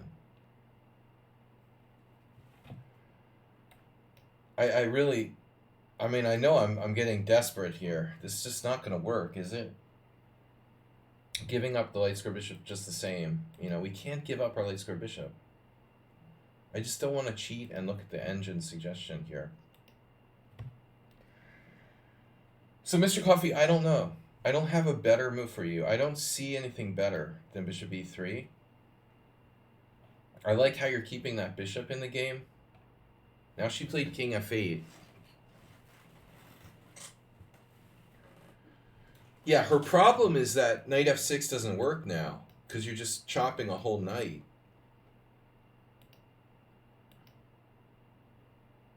It's very possible that like bishop e3 is white's best move. Very possible. I mean, she could put another knight on f8 or something, or the other knight. No, the other knight doesn't work, but she could possibly do this or something. I like bishop e3. I like this better than Uber Driver's suggestion. Just keeping the tension. So what can black do, you know? Look at black's pieces. Bishop e3 might even be an exclamation point. What can black do about it? They can't play e6. This is the most important single thing, right? You lose a queen. So you cannot... There's no obvious way to like shore up that diagonal. It just might not be possible to defend. You know, now you're coming in with queen takes g6. Not a lot of options for black. I think we can eliminate knight h8. So king f8. I can't come up with a better idea for her. That looks probably best. And now Coffee with queen f5. The upfront and personal approach.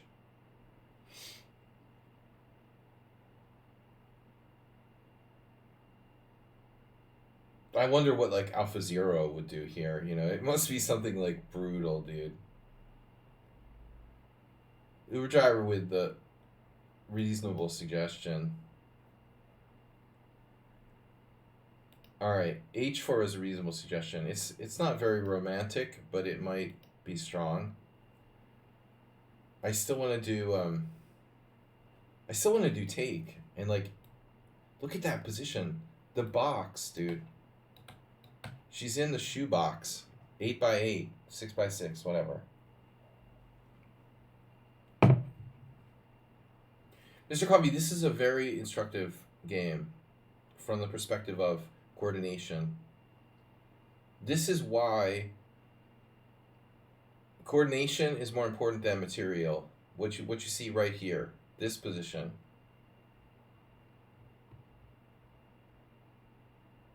It doesn't matter that you're down a piece. Your coordination is so much stronger than black's. All of black's pieces are getting in each other's way. I mean, honestly, her bishops are pretty mad. You know, she has some nice bishops, but the other pieces suck. Like this situation with the knights and the rooks and the queen. That's a serious problem, bro. So honestly, she should probably take with a rook. It looks like if you did take on e7, I bet she's better off maybe even taking it with a rook to reduce some of the clutter. What I really want to get in here, but it may not be that clear. Plus 1.5, Jesus. It's a game. It's a game. Wow.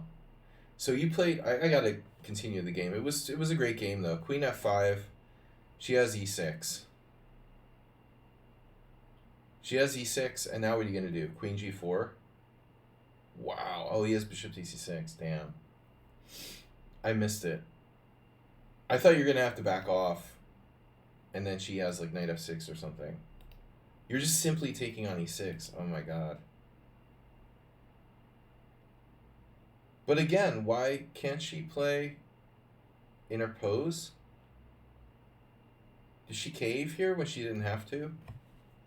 Pawn takes pawn check. This isn't so clear.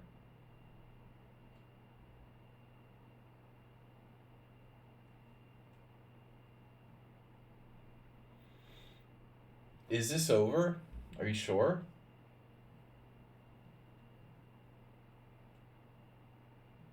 Doesn't look over. necessarily. It looks like black's hanging on by a thread here. Oh my god, d7. Does that work, master? Maybe not right away. Maybe you have to play bishop takes f6 first. d7. There's a unique idea. She has a stupid trick, though, like e takes f6. If d7, she has queen d7. And if you do bishop takes f6, she has e takes f6.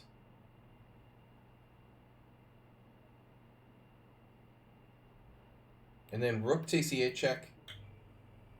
King takes e8. This is crazy. Absolutely mad.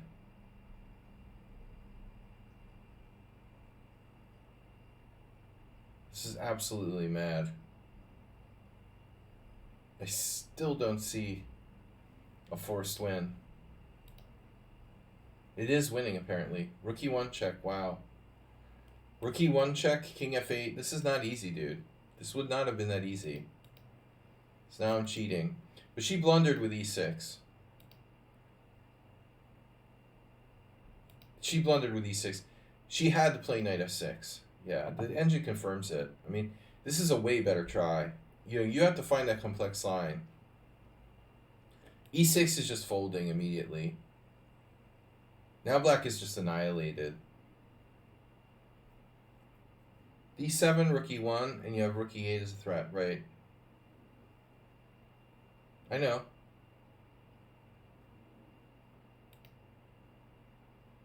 It's over. You could probably take with the rook as well. The elf on the shelf. Mr. Coffee knew I would like the shelf game. This is cute, though.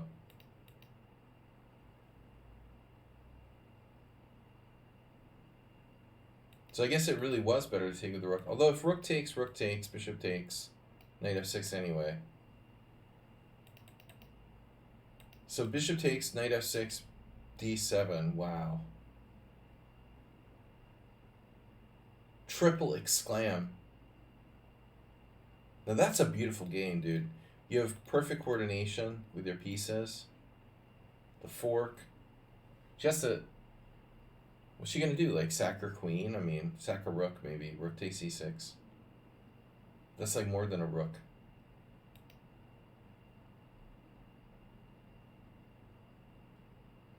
Mr. Coffee doesn't even like make a queen here. You could make a queen, but first we take here. And then we'll make a queen next move.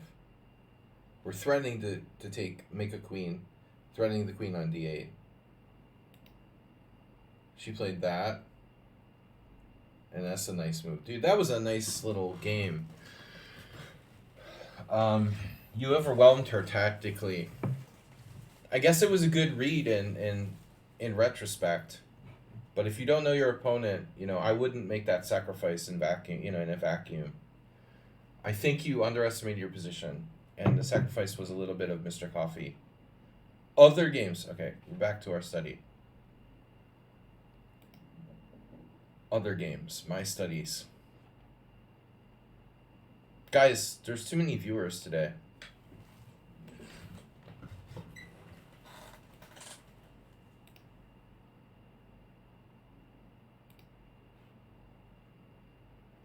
Why is that annoying, like, Lifong guy streaming now? Alright, Adamski versus Asterbait. Damn, that's a rough game, Asterbait. Isn't Adamski like a Polish grandmaster? Grandmaster versus Asterbait.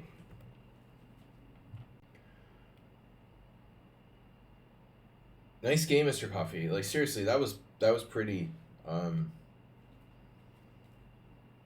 a very instructive one. You know, I think there's a lot of... This is why I do the analysis stream. I mean, there's a lot to think about. You know, there's a lot of decisions to make. It's not easy for people. They're too, like...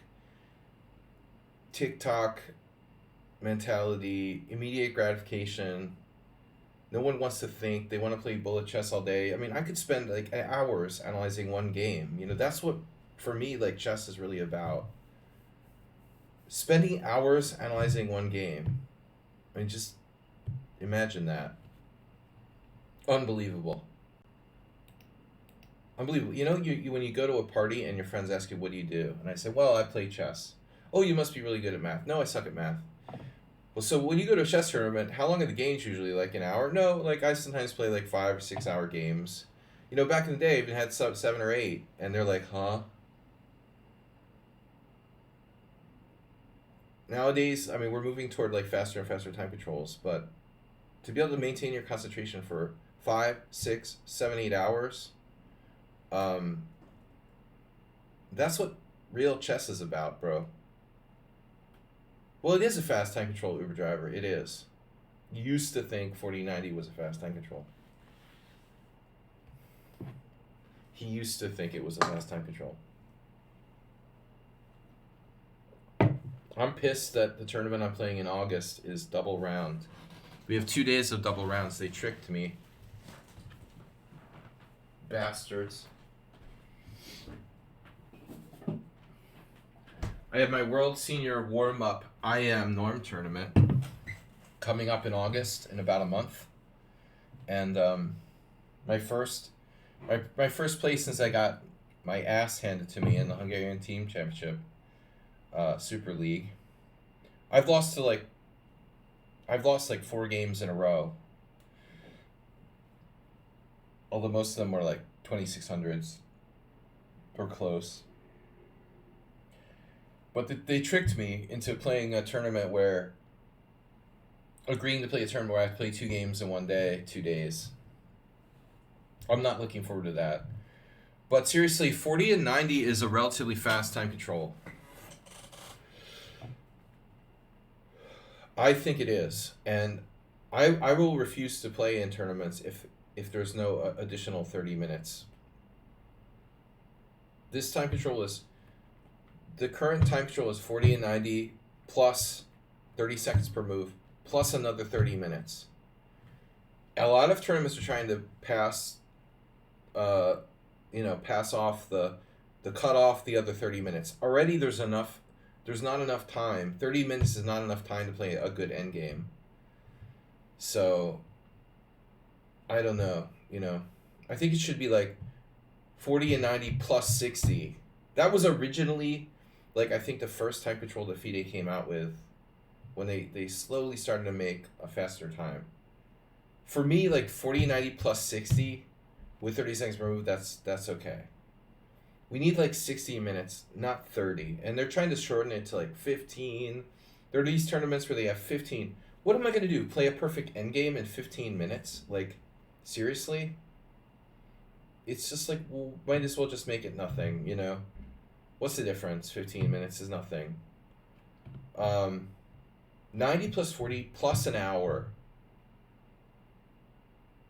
Or 120 and 40 or something like that. Hastings has a really I noticed Hastings has a really old school time control. Comes up in December. But very few tournaments have good time controls anymore. It's like poker. It's the same thing with poker tournaments, dude. They're like making the blind levels faster. That's one of the reasons why I stopped playing online poker. It just like makes the tournaments like more and more random. If the tournaments are faster, the blind levels are so fast. I played in tournaments at the European Poker Tour where it was ridiculous. Like, the blind levels were so fast. We played like 10 hands an hour or something. It's like it's a joke, New Jersey Open is the only one I see where they have the full 2 hours. Yeah, I don't know about U.S. tournaments, Mr. Coffee. But anyway, here's Asterbait playing black. C4, G6. Knight c3, knight f6, g3, c5. Bishop g2, bishop g7, e3. Okay.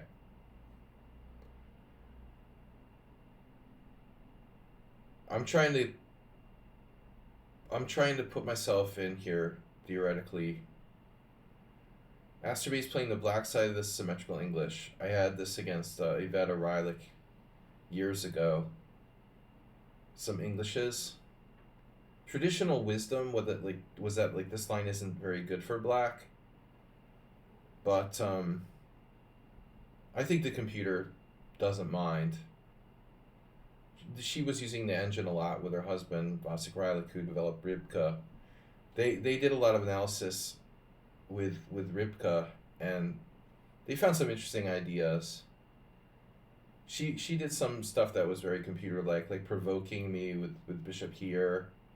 I played this with white. Knight c6 is probably inaccurate. You see the vast majority of players castled here, Acerbate. Acerbate does this a lot. Like he doesn't think about his move order. Yeah. No. I'll be right back, guys. Just 1 second. The move order is important. Knight c6 shouldn't be played too early.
Welcome back. I just drank a beer, and it's interesting because I think it's like the first time and I'm not an alcoholic, I don't think, but I think it's the first time in like a year I've gone like 5 days without drinking a beer, and it's so refreshing to drink one now. I appreciate it more after not having a beer for 4 or 5 days. Beer stank. But Acerbate, no, seriously, if you want to play knight c6, it's in the symmetrical English, it's usually played, we'd rather have the knight c6 out right away, and we'd have a symmetrical sort of thing going on. But you've committed to knight f6 early. So this is a very specific move order. Okay, g3, c5, bishop g2. Now, I never played this line with black. The score is notably good for white. I mean, look at the statistics. And I think this is statistically relevant. You did draw an endgame, but you grounded out. It was insane. Wait, what are you talking about? What are you talking about? Where was that? Which tournament? You watched me play the longest endgame in a tournament once against an expert. I don't remember which one that was, man. I might be able to like find it somewhere in my memory banks. Yeah, I've had some really long games. But I wonder here, move order wise, black's score is notably bad. I mean, 39 to 21. It's like the whole variation has a good rep for white. In reality, though, it's not that bad. Basically, Acerbate is going to end up playing a kind of King's Indian. Bishop g7, e3. This is what I would do. Don't make the mistake of playing the stupid, like, trying to play the Baffinix system against everything. e3 is the best move, probably here for white. I think knight f3 is not as good. This has got to be white's best move. I'm sure I had this position with white against Iveta. Theoretically, white generally is better. Let's see if we can find a Gelfand game. Gelfand. Nobody with black. No Gelfands with black. I thought I remember seeing like Caruana Gelfand or something. Grisha Caruana, was that it? Grisha Caruana. Kramnik Anand, 1-0. Is it a coincidence the top two games where this was ever played, both games Black lost? So anyway, Astrobate. I mean, Knight C6 is kind of risky. I would recommend castling first. One interesting idea. Okay, if Knight in GD E2, Knight C6, if White goes D4, can you sack a pawn? Sakaponda. Bob Sakaponda. So I would recommend D6 here, and it's a kind of King's Indian type thing. But if you take and White takes, I was wondering if we can do this. How bad is it?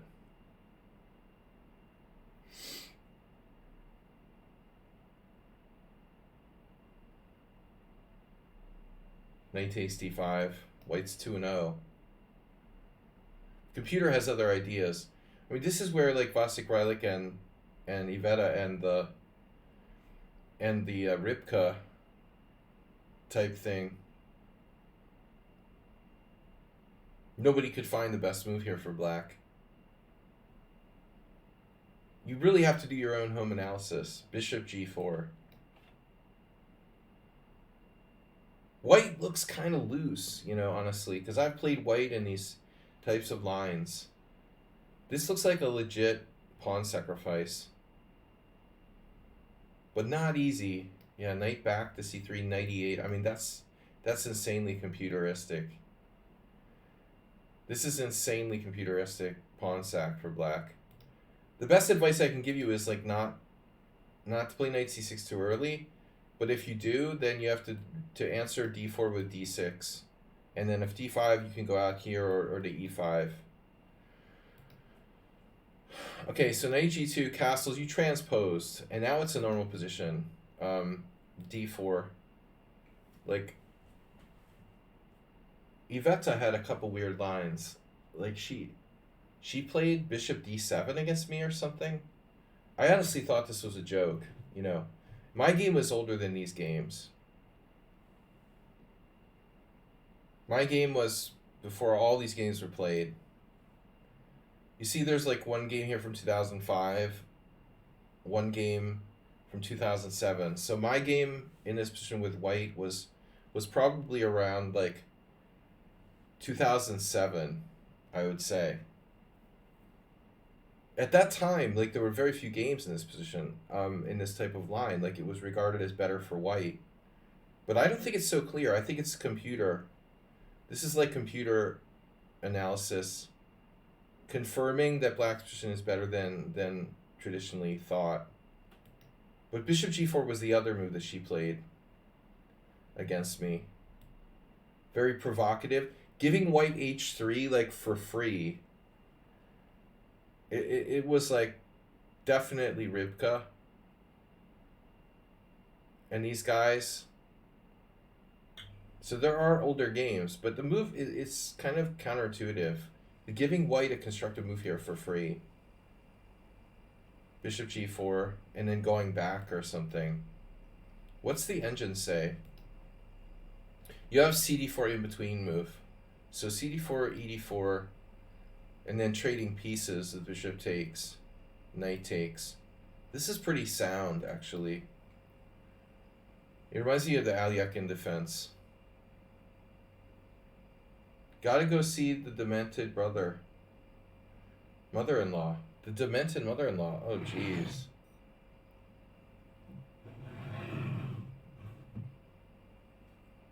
The demented mother-in-law. Like literal dementia? Or just like, you know, originally demented? Shit. That sucks, bro. Ex-mother-in-law or mother-in-law? Did you get remarried or something? Doesn't it become like your ex-mother-in-law? Were you ever married? You got married? but not a second time, just once.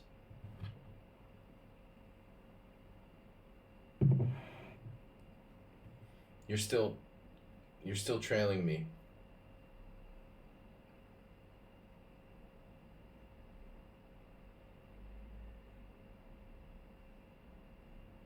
Whoa, you're telling me like you had a kid and then later you got married to someone else? You got married? You're like married now? Distracting from the stream again.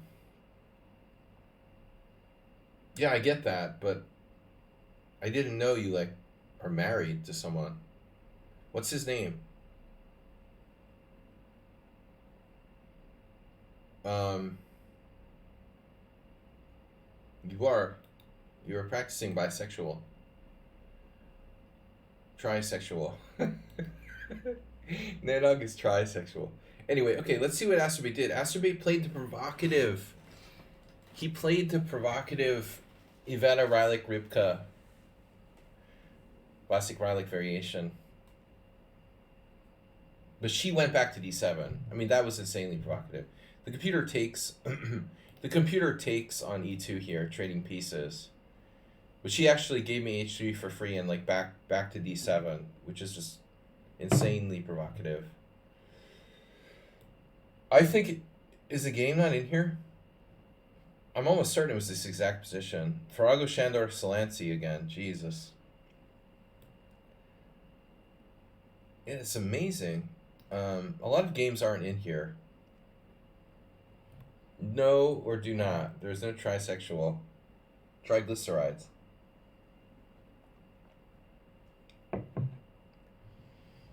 All right.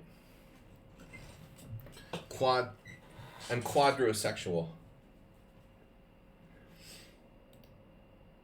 Wow, we're up 20. You start talking about being quadrosexual, and then we're suddenly up to like 22 viewers.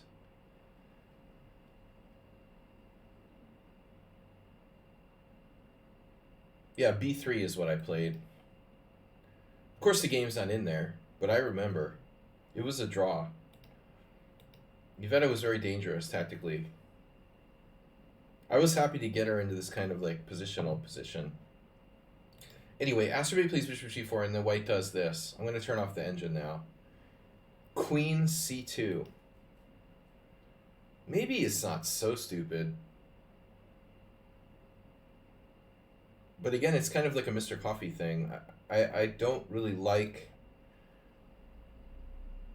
I don't like, you know, the potential of that queen to come under fire on the c-file.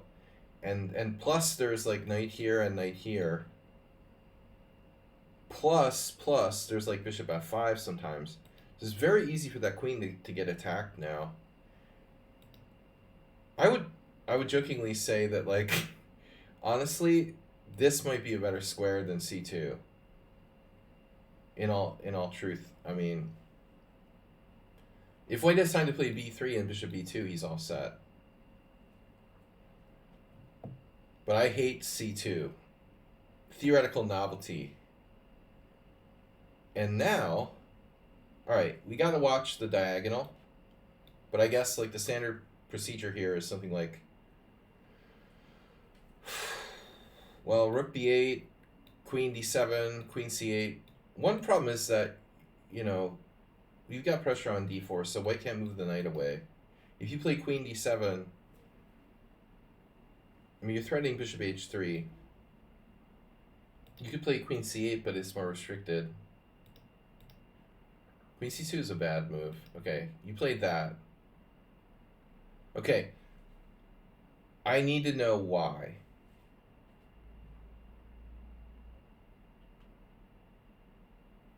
We need to know why. Inquiring minds want to know. Why are we playing pawn takes pawn? Because people do stuff just because they can, you know? But basically you're trading, you think about it logically, you're trading this pawn for this pawn. You think you're trading this pawn? Do you seriously think you're trading this pawn for this pawn? You are not. You think you're trading this pawn for this pawn, but you're not. You're trading this pawn for this pawn. And I need to see your license for that. How does this help black, you know? Like opening up the white bishop on c1? Is that good? Does it help us to trade a 5th rank pawn, like our most advanced pawn? Our only pawn that's controlling, you know, a lot of the center. Our only sort of semi-central pawn. You need a tactical reason to play it. Like, okay, is this falling? Like, do we have something concrete? Knight b4 and bishop f5? Not really. I think it's a bad exchange. You should develop your pieces. In a vacuum, rook b8 is a move, but mostly queen d7 or queen c8. Trying to play for bishop h3. If he pushes, that's fine. Then we have a tempo on the pawn on c4. I'm going to execute the plan of bishop h3. You've got a good Benoni King's Indian. This is a bad move.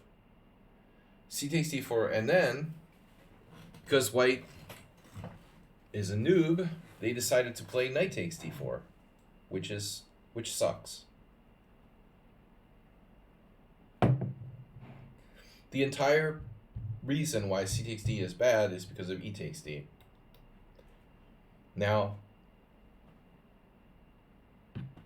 do you have d5 or something crazy? Can you, because this is like a typical battle. Mr. Coffee was talking about the structure last week. Like whoever can get that in would like to get it in. If you could play this move, if you could make this work somehow tactically, I think the black's game might be okay, but it looks like pawn takes. And yeah, maybe you have that trick, like in other variation. Wow. This could be crazy. Here, here, here, here, and then here. I'm just kidding. Alright, no, seriously. Dude, okay, knight takes is a bad move, but do you have d5? Seriously. Okay, white has knight takes d5 then. It's nothing. Because you're on this. Okay, let's turn on the engine and see what it recommends for black. And we'll see if I'm a genius or not. There is another problem I just realized, but it's not a problem. If d5, f3, bishop f5. Okay, boom. Rook c8, come on. d5. d5. e5. Ugh. Bishop f5. Come on, d5, see it. Why don't you like d5? What's wrong with you? What's your problem with d5? It doesn't want to do d5. What is wrong with you? There must be something major that I'm missing here. The only thing I can think of, I'm not going to put it in there. It wants to play e5. That's extreme. It's like a Aliakin. The only thing I can think of is that it doesn't like c5. This must be its issue. You know, the computer doesn't like this, I guess. But I really don't think that should be a problem, you know? What's the problem with this? It's okay. I just don't like it as much as the other moves, is the computer's answer. There seems to be one specific variation. Okay, c takes d5, bishop takes e2, queen e2, and that kind of glossed over this. But knight takes d4 is a problem. This is the problem. White keeps the light square bishop. It still has some threats here. Queen d3, and white keeps a slight edge. Alright, anyway.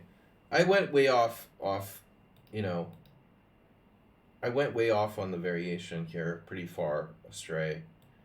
So pawn takes pawn I think is a mistake. But anyways, the computer actually likes e5. I told Astrobate not to do that in dragon type positions. I don't like it, you know. It may be playable, but I think it's a little bit anti-positional. I would rather you play d5. And the computer's suggestion is not that stupid. This is a really weird move. But that's another move in the Aliakin defense. Dude, by the way, like, Azerbaijan would be a brutal Aliakin defense player. You would be a brutal Aliakin defense player, seriously. You would get your head handed to you sometimes, but, you know, honestly, you're trying to play, like, the what's it called? The Owen defense. But if you play the Aliakin and white doesn't know what they're doing, they get buried, by people who can coordinate well. This is a nice move. E6 is not so stupid. All right. Anyway, this is lame, and now you're fine. Now you're fine. Yeah. Well, it's good that you didn't do this because this is unnecessary. Rook c8. Okay, and then puke. The puke variation. The lamest move ever, knight takes c6. It's so stupid, man. It's such a bad move. There's just no reason to do that, It's so lame. So he takes, you take, and then he plays b4. So obviously, b3 is safer. But white might have problems with the diagonal. Well, white's going to have problems with the diagonal anyway, but at least here he does have queen b3. But I think there's still some problems. So, knight takes c6 wasn't a good idea. But I guess I'm having like deja vu. It looks bad, man. White's position looks bad. He probably has to play something artificial like this. I don't know. Alright. Yeah, Asterbate now. You're fired.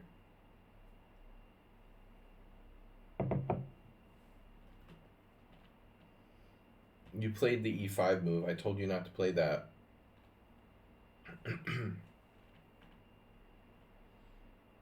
Maybe b4 is not so stupid by white. I mean, tactically, it's extremely risky. He's begging for like bishop f5. But unfortunately, he can play queen b3. And on this move... Actually, I'm not so sure. Do you have this? Let's do it, man. Let's see the answer. What does he do after bishop f5? You have strafing bishops on two diagonals.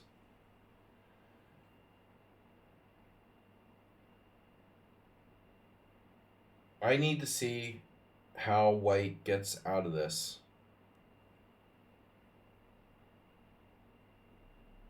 Because e4 is knight takes e4. Bishop takes e4, bishop takes e4, queen takes e4, bishop takes c3.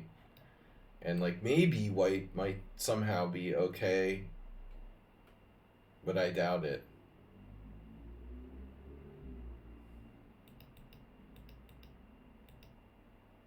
So you expect this, but there's a problem. The problem is queen b3, knight e4 anyway. And then the real problem is bishop b2, knight d2. And you win everything. Like the rook, the pawn is hanging.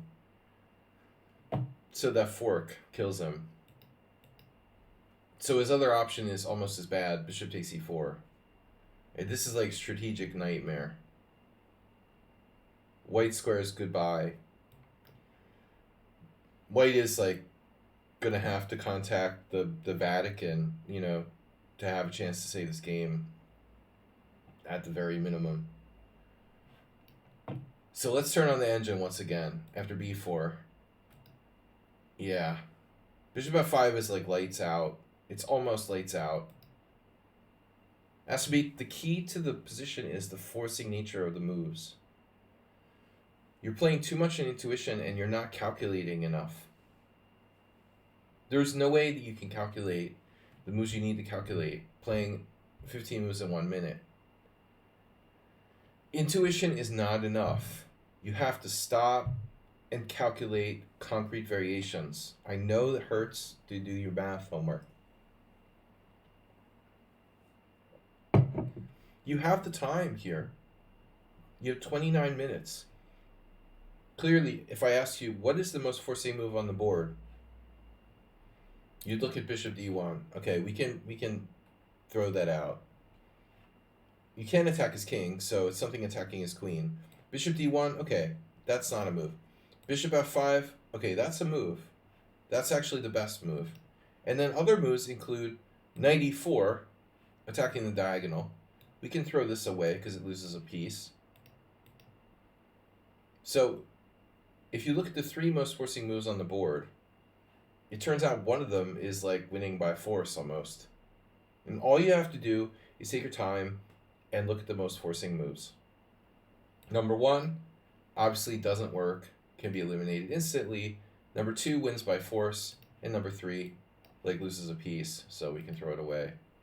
So bishop f5, you go down the line and you're like, what would I do if I were him here?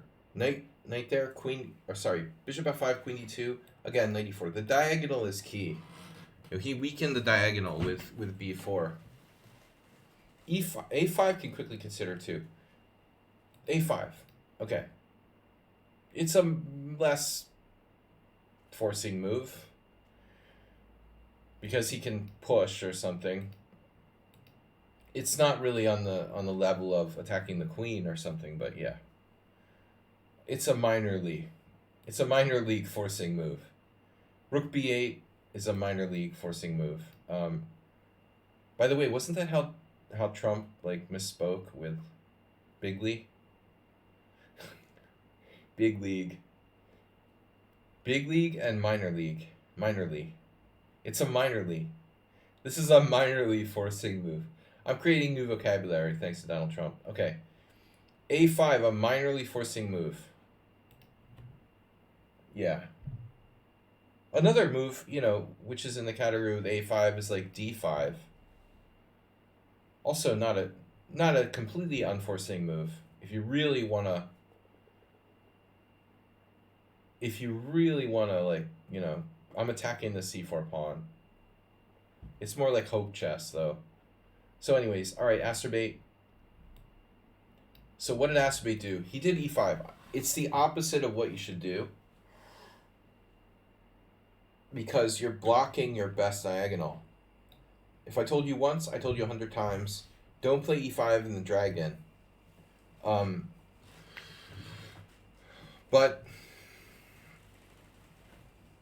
all I can say is like, okay, you have like kind of a fluid center. Objectively, E5, black's still better, even though the move isn't that good. You still probably have the better position. So then he plays like a weird move here. Clearly white should complete their development, but instead he plays like knight e4, which is really weird and random. So asking for trouble, because there already wasn't enough trouble in the diagonal. He's like, I insist that you destroy me on the diagonal. I insist on weakening this diagonal without completing my development. Now, forcing move. Forcing move is bishop f5 or knight takes e4. This is most forcing move. Knight e4. Unfortunately, you're not winning. You can evacuate. Queen takes, f5, queen c2, e4, and hold the line. Bishop takes as well. Black's probably better though. I mean, you are better here. But this is like kind of slow, man.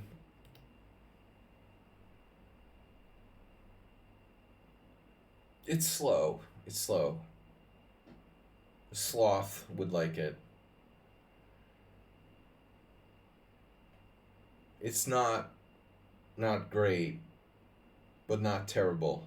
You at least like protect your backward pawn here. You have potential to push. It's not the worst move ever. You open your bishop up, but it's not the best. Okay, rook b1. Now the guy wakes up and starts to play sensibly. And now you play d5. And now he can either take and play outpost knight on c5, or he can like keep the tension. Or he just puts his knight on c5. Okay, here. So, okay, there's a problem with the diagonal there, but he has e4. So we don't want to do that right away. The other problem is that he's on d5 twice. So if you play... Actually, do you have knight d6 here? Oddly enough, this move looks pretty strong. It's oddly strong. Because you're on c4. You're threatening knight takes pawn, so he probably plays h3. And then on bishop f5, he could meet it with e4. It looks like he's just barely okay. He's just barely able to hold it. Pawn takes pawn, or knight takes, pawn takes, and then like probably g4. You might run out of gas, it looks like. Knight d6 was close, though. Your bishop is out there hanging out on g4, though. This should be a recognizable warning sign. So probably your best bet is like knight d6, h3, bishop e6, and let him snap your bishop. You have a pretty strong like Tetris here. That's worth considering, I suppose. I'd rather have that than have my pawn structure messed up in the other way. Instead, you played queen d6. I mean, obviously there's a lot of possibilities here. But I'm concerned about pressure on our pawn. How can he put more pressure on the pawn?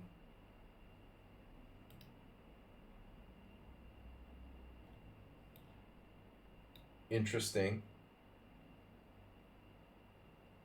That's an interesting move. This guy's 1700, by the way. He's clearly not a terrible player. Yeah, queen d6 was a bit weird. I mean, because that is your knight's best square, honestly. I'm not sure. You're just like reinforcing your center, but the queen is relatively exposed to attack here, so I don't think it's the most safestest. But maybe what Astrobate needs to see is like, again, calculation. For example, knight d6 takes what I really want is this. What I really, really want is to go here. Does it not work because of e4? Shit. It doesn't work. Oh man, I was suggesting 96 and it just doesn't work. Damn, dude. He just takes your pawn. Just eats that pawn. Unbelievable. It looks like I was wrong all along, so we can't play knight d6. Yeah, white's okay here, you know. Your bishop is just sitting out there on g4. But we need to do more calculation, man. Both of you. Like, what is up with this pawn here? It's not important. Guys, can I get a confirmation? Is that important? Is that important, like in chess? Is a d5, like, is a central pawn? Is that... Can somebody explain to me, like, why that white doesn't take that pawn?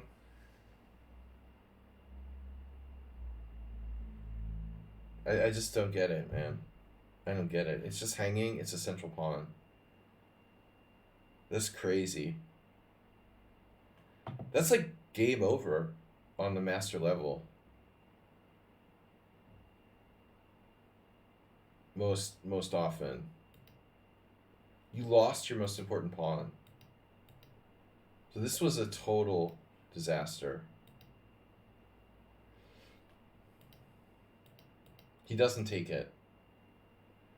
And now here, a second chance. He still doesn't take it. He's like, I am not taking that free pawn, damn it. You're not going to trick me into taking that free pawn.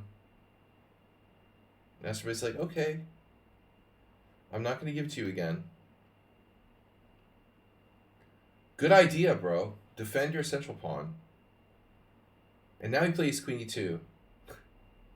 It's like totally random. Okay, yeah, he's afraid of the c file. I started to say this guy was a decent player, but come on. You have a choice. You can go to d1, You go to like b3. You can go to e2.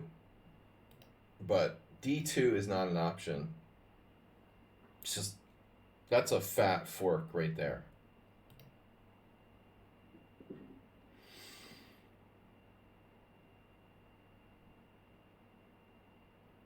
And then he's going to lose the exchange, which is what happened. Yeah. I don't want to lose the exchange. I want to lose the whole piece. Okay. Knight f3 check. So Astrobate went for mate.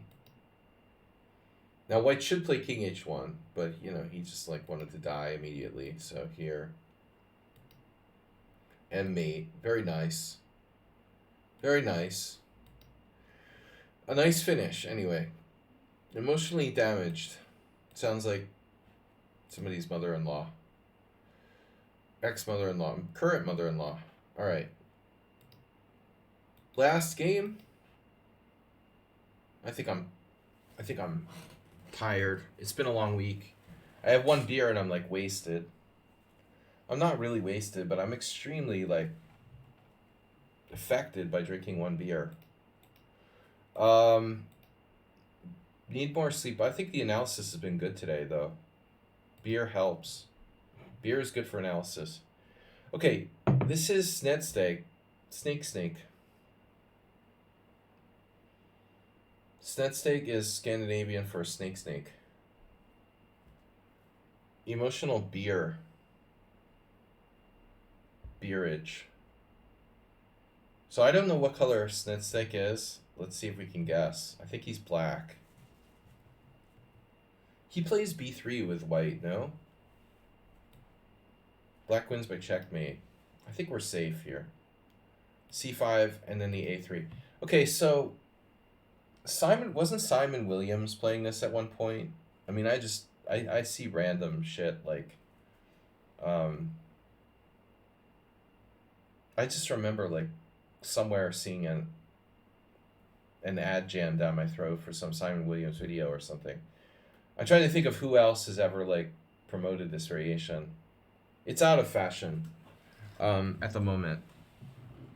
Interestingly, I did have a game on a different note a couple of years ago against Mark Lyle where he played like knight c3, knight c6, f4, g6, knight f3, bishop g7, and then played a3. That took me by surprise. I realized like at the board I was like, holy shit, I've never even considered this move. And I actually like kind of played like an idiot subsequently against this. Yeah, it's not so bad. It's probably better than bishop c4, honestly. This move is literally better than bishop c4. Alright, anyway. a3 right away. g6 is best. And then I've had people go like b4, bishop g7, rook a2 and stuff. But that's not really recommended.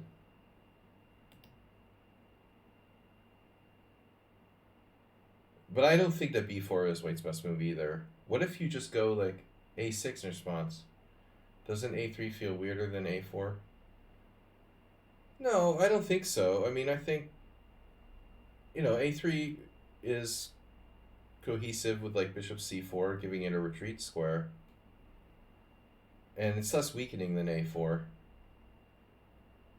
But honestly, like, they're both playable. Yeah, they're not committed to go for b4. I mean, I don't think that b4 is white's best move. I played this a lot. I played this a lot here with white just for fun. I'll always play like bishop c4. Some kind of bishop c4 type of setup. If I'm Yachi Gelfand. b4 seems like kind of dubious, dude. I mean, honestly, I played this with black and I faced this. Usually white plays like c3, but that's ugly. It's just really ugly. So let's see what happens here. Knight c3. This is interesting. Wow. So let's see if I've got any games on the site in this position. Knight c3 Makes some sense. I must have faced it at least once. Once. Oh my god. Look who my opponent is. 2020. This was played in 2020 against Anatoly Karpark. Who the hell is Anatoly Karpark? Was that one of like Arsenal fans, like Smurf accounts? Is Mr. Coffee still here? Or is it just a random player?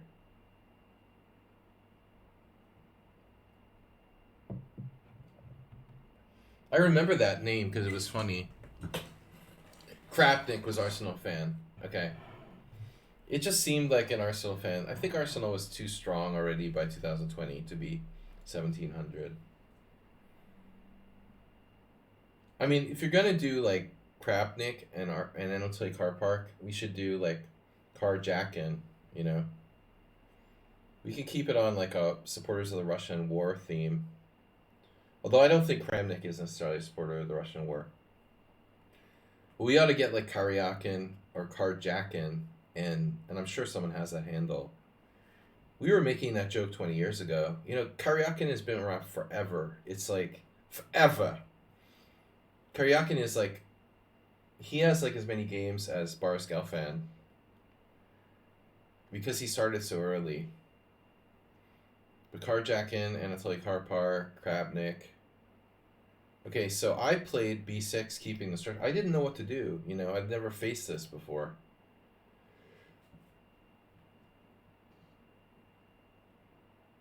It can't be good for white. Knight c3. You know, just because like Simon Williams recommended something doesn't mean it's good. Duh. But let's check the opening explorer. So we do have some games here. Notice my move scores the best within a reasonable sample size. I remember the game though. I mean, the one thing that bothers me about b6 is a chop chop. It's like chop chop rook b1. I remember like looking at it after the game or something and I'm being sure like how I felt about this. Ironically, like white lost every game, but it's like this. ICTs is here, but it's like the Smith Mora. You know, they don't lose because of the opening; they lose because they suck. You know, the players with white are probably weaker, right? Weaker, weaker, weaker. Okay, in one case it was a stronger player who lost with white, but 3 out of 4 ain't bad. It's not that bad for white. It's not great. But Asterbate took. Surgeon Sail. I mean, taking is like a kind of no-brainer move, but you're fundamentally breaking with principle. The virtue of this move is that it doesn't lose time, but the negative is that you lose control of the center. I mean, you're basically caving. You know, you're like doing what white wants you to do. Surgeon Sail versus Armada. Spanish Armada. Armanda. Mr. Armando.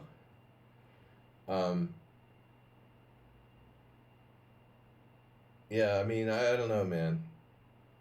That dude's a decent player. It's surprising he lost with white here, but it is a weird opening. I don't like pawn takes pawn, man. You can see, like, the vast majority of strong players maintain their pawn. This is an interesting and combative move. Wow, knight f6.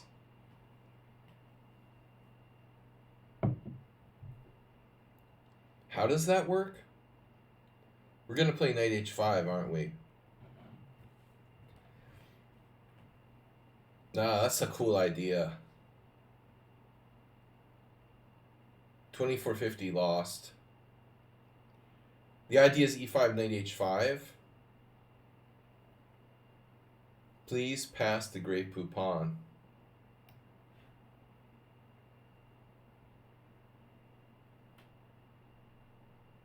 You can't defend that pawn on e5. This is a crazy position. Pawn takes c5. Wow. Okay, I'll bite g4. Wow, really? You want to play the Grob? Just start with the Grob, man. Why bother to like wait until move 5? Just go with Grob immediately. Just play an immediate Grob. Why are you waiting till move 6 to play the Grob? I'm interested to see what happened. The guy took, and now check this out. No, black didn't just recapture. He played d6. Whoa. Now, d6 controls the g4 square, which sometimes might come in handy, but this is like, damn, dude. This is like Bobby Fischer Letelier from My 16 Memorable Games, like, league here. He's going off on this guy. It's not easy to take down a 2450. White was like, okay, takes. And then he played bishop c4. Holy shit. The white was just winging it. And then black just took the pawn. White plays rook b1. Black plays knight c6.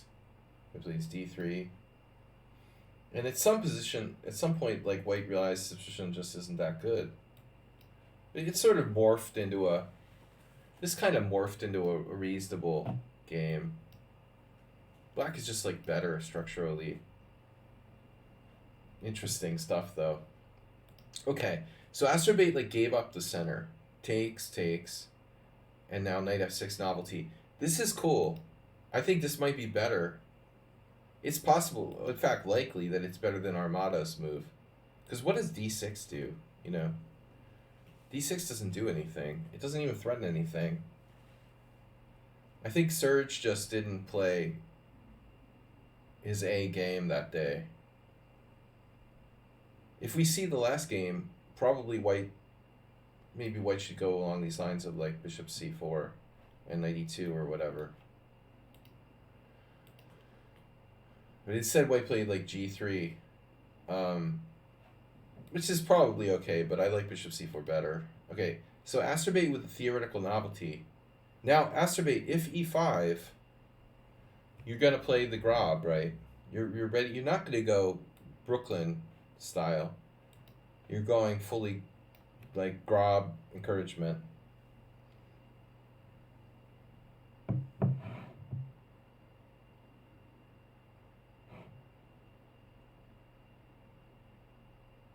GE. Grob encouragement. ICTs would bite, and then we play knight f4. Grobbing good, old man. And I think that the situation is not clear. The knight is a little bit distant. But you never know. You never know. This does look kind of dubious. I got to admit, Astrobait's inclusion of c takes b4 is a problem. I think it's a problem. I think we're in trouble now. Queen c7 gonna cut it. Can we make it work? Like queen c6? Is it possible?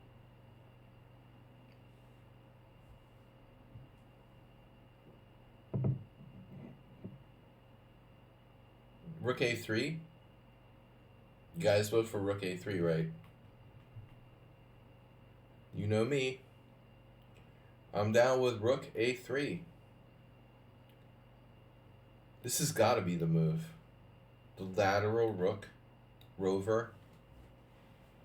Rook rovers are sighting new geological formations on Mars. Our knight is in freaking trouble, man. Now you're gonna have to really play some hypermodern chess. Yeah, I don't love this for black.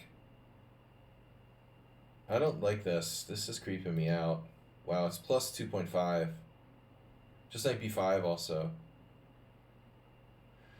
Yeah, this isn't gonna work. I don't like taking on b4, man.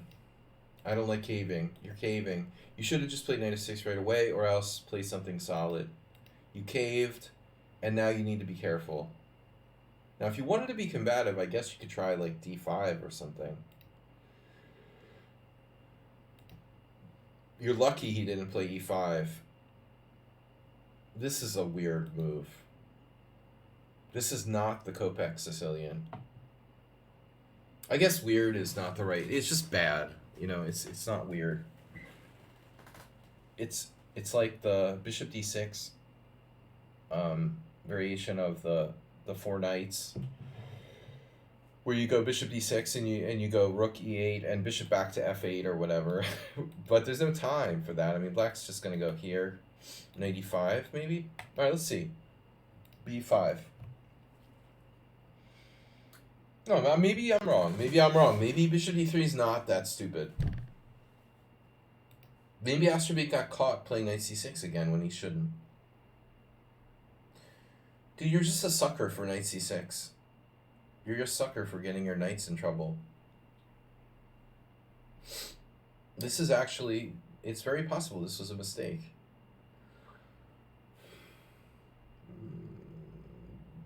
Hit him in the middle.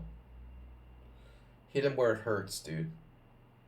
You should pop him with d5, or maybe castle and then d5. It looks like you felt you were suckered into this. I think you got suckered into this, dude. It's so tempting, but it's actually not good for black. You're getting tempted into doing something you shouldn't do here. And now b5, knight e5, and okay. Variation A, we give you the bishop. Variation B, we pull the bishop back. That's the question. Although I think Acer still has a chance to play for d5. I want to see this, you know, show me how this works.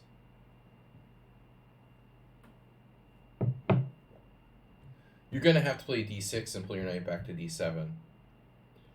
That's how I got my knight trapped on e5 against Vladimir Kopian. It was stupid. You have to go here now, and it's like tempo city. We're just falling back. White's center is nice. White has an excellent center here. White is slightly better. He has to be at least slightly better. So after knight e5, he lets you have the bishop. Duh. That's a concession. And now, you know, I can't emphasize enough. Guys, this is our last game for today, but... No, it's not. Yeah, it is. I'm talking like it's Astrobate. I'm sorry, dude. Astrobate, it's all the time I thought this was your game. That's so crazy. We already did your game.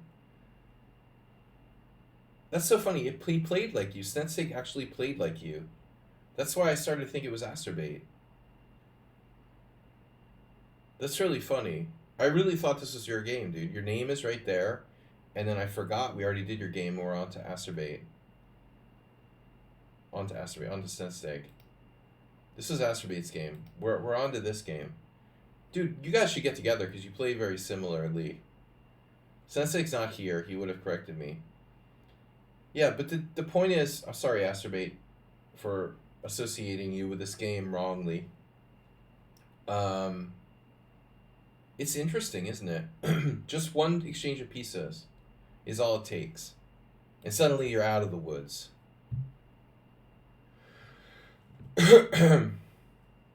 Wow. I thought it was Astrobate's game. Damn, that's funny. I mean, white's okay, maybe, but the main point is, like, black is out of the woods here.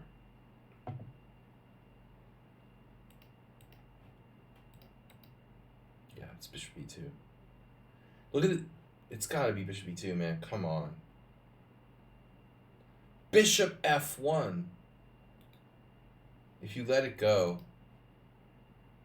bishop f1 is a move. Oh my god. If bishop f1's a good move, you know you shouldn't have, yeah, I mean, you're supposed to put your rook on e1 and then bishop f1. Bishop e2. This is a mistake. All right, you're out of the woods. On the way to grandmother's house, and white still refuses the castle. He's obviously preparing h4.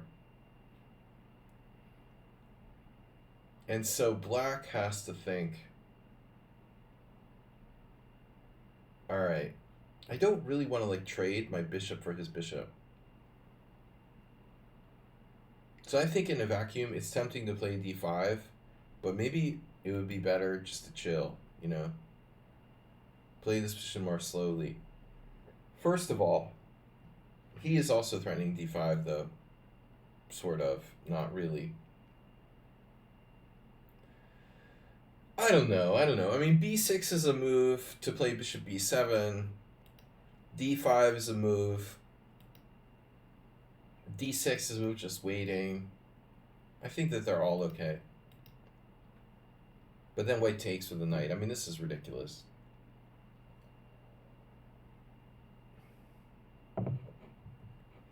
White cannot have tripled pawns, dude. This is over after knight takes c5. You might as well just resign. Knight takes d5 is not an option. I mean, it's not an option here for white. White literally has no respect for pawn structure. And no attack. He would need like 3 more tempi. You know, maybe like h4, h5. Knight takes d5, I'll accept it. Like seriously, if white goes like h4, I move my king, you go h5, I move my king, and then you play knight takes d5, okay. Here, I guess, like having like triple pawns, maybe like white can get away with it, you know. If I literally move my king back and forth for like 2 or 3 times. But no. I guess white should play e5. Not really great for this bishop on b2, but objectively, it's probably the best thing to do in the situation. Try to keep it closed. And this bishop could come out to a3. This is an interesting question. Do we have this? Takes? No.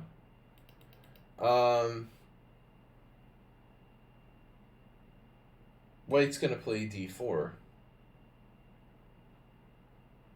Well, our favorite move, knight h5. Got it covered. There's no grob here. ICTs. No grob for you today. Grobble for your grob. Yeah, this looks pretty ugly for white too, honestly. This is ugly too. Maybe he can try knight e2, but yeah, this is ugly. It's not pretty. So I guess keeping the tension is white's best option. So he goes here. It's awful. Takes. Needless to say, there's no need for any sort of in-between moves like knight e3. This is not a good move, kids. Okay, king takes g7. Oh my god. No way. Wow. With the idea of queen d3. Alright, I can't abide by this. I mean, I'm taking, and he has triple pawns, and the game is not in question. You know, this is game over, bro. Are you telling me you think there's a chance that white can survive here? Maybe. I mean, that's pretty ugly, man. All right, castles. Wow. Bishop takes g7. Wait, what about castles instead of knight takes c5? Yeah, no, he can't play knight takes c5. I mean, this is awful for white. It's awful. Like, it's not even a possibility. It's horrible for white. Of course, he should castle. Anything to keep the tension. Black is better, but yeah, it doesn't look that easy. Maybe pawn takes pawn, pawn takes pawn. Black has a bishop pair, no comp, you know. This is an excellent bishop.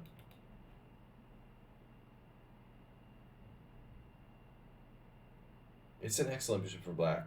Black has to be a little better. But castles, yeah, for sure. So, where was I?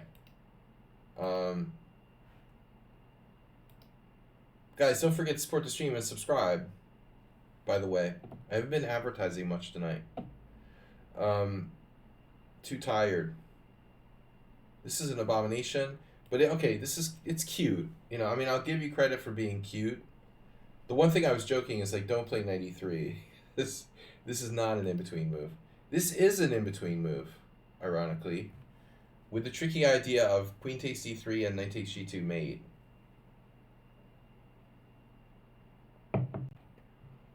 But I have to admit, like, a little healthy skepticism here as to whether this is fully sound. Wow. So you're just a total nutso, and he sacks a whole rook. Knight f4. Yes, Waking Castle. This is a viable option that needs to be considered. No, it's not, actually.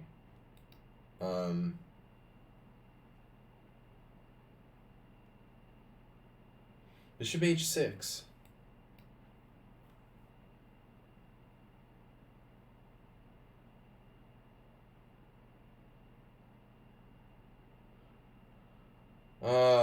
But I have something for you. Here. No, I'm hallucinating. Damn. No, I'm hallucinating. Knight takes g2 check, king e2. This is kind of funky. I almost feel like there's something for black, but maybe not. Bishop g4.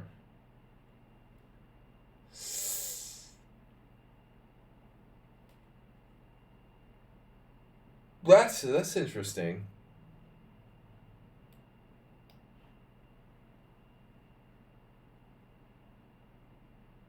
You know, you might get a situation where you get enough pawns for the piece or something. Pawns for the piece. Pawns for peace. It's a new charity organization. Oh, that's awesome. Wow. Mr. Coffee, fire it up. Grab the domain. We found a way to make money. New chess charity organization.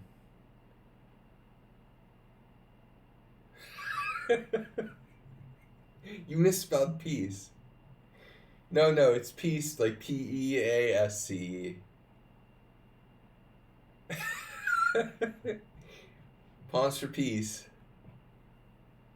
Chess players for peace in the world. There you go. .org. No, don't forget it's .org. This is a non-profit we're starting. Mr. Coffee just can't get it right, man. You want to scam people, you have to create like a charity organization.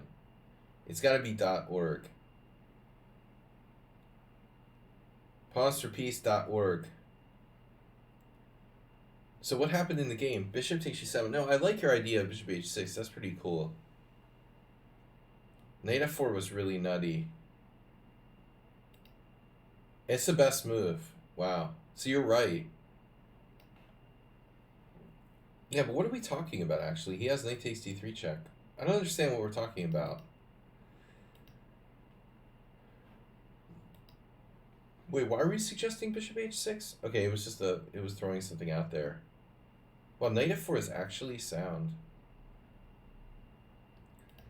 I mean, I still gotta just take with the king, bro. I mean, there's ain't no way white is okay here.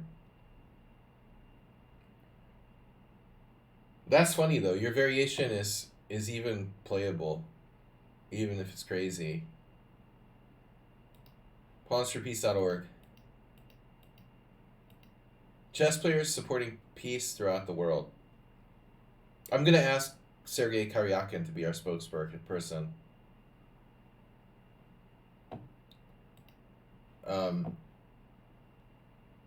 Sergei Karyakin and Anatoly Karpark be our ambassadors for Pawns for Peace.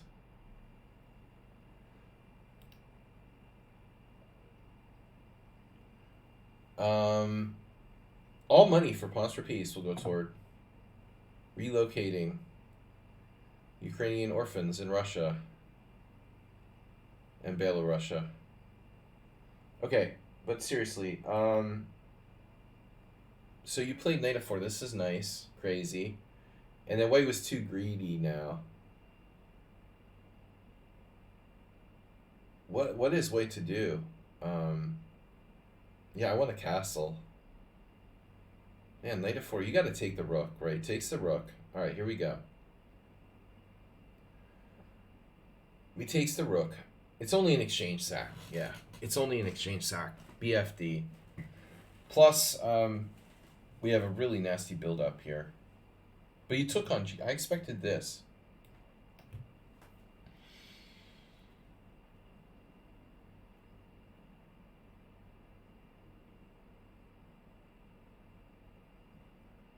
I mean, Asterbait goes for the mate on G2, right? How can you not play queen takes D3?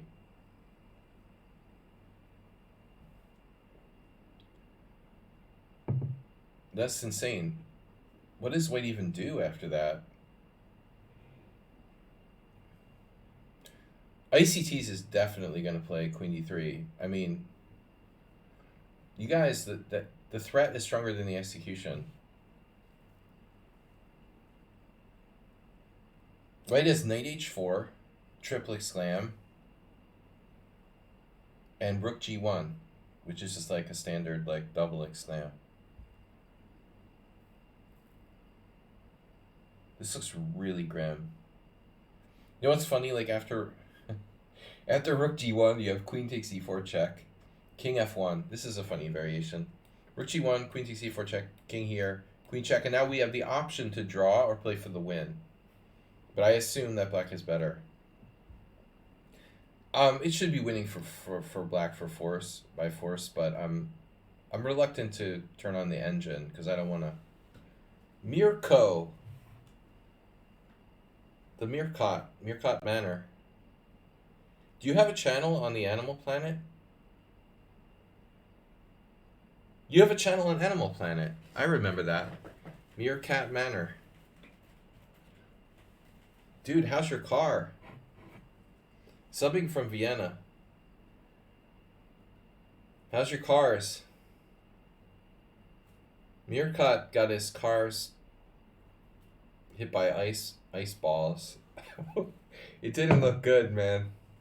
I hope your insurance is good. I heard that all the major insurance companies are pulling out of Italy. They're pulling out of Florida, California, and Italy. And the Mediterranean. You might want to move to Vienna permanently. At least you weren't in an airplane. Bishop takes f8, knight takes g2 check. Okay, what's the engine say? Yeah, queen d3. Ooh. Queen d3 is just over. So, Snetsig didn't do it. I mean, this is so brutal. The threat is stronger than the execution. Knight h4, exactly. Queen takes e4 check. King here. And we have so many threats. Like, I don't even know where to start, man. I want to play, like, bishop h3, but I think that's not best. So many threats and so little time. It is a beautiful position, though. But he spoiled it slightly by playing knight takes g2 check. What was the time control of this game? Like, probably something fast. King f1, and now you want to play bishop h3. That's seen sometimes in the double king pawn. It's happening in the Scotch with like knight f5, right? You see that knight f5 Scotch thing. Now black is starting knight e3 check.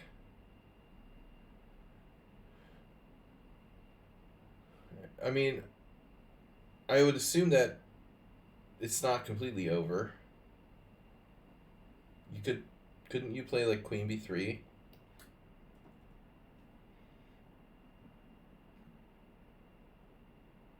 Oh no. Oh no. Well, you don't want to go to g1 though. Like, this is the only thing. You definitely don't want that. You're gonna have to go back to the middle.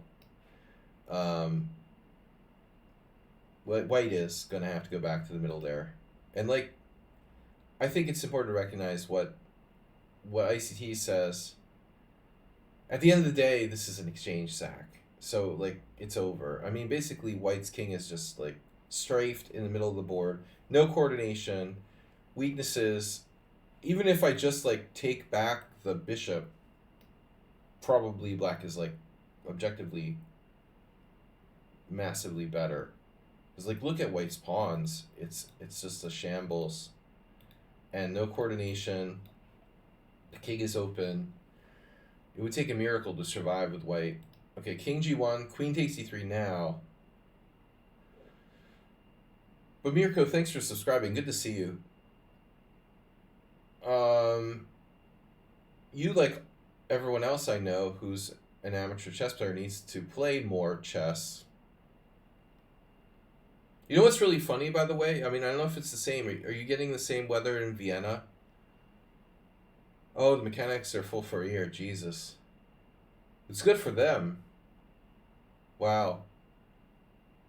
Imagine the business that Italian, like, body work guys are getting with the hailstorms that destroyed all the cars in the whole country. Unbelievable. At least it's good for somebody. Good to be like a car repair guy. You did play today. Dude, it's like yesterday. Do you know what it was? The craziest weather. The temperature went below 70 degrees Fahrenheit here in the middle of the day.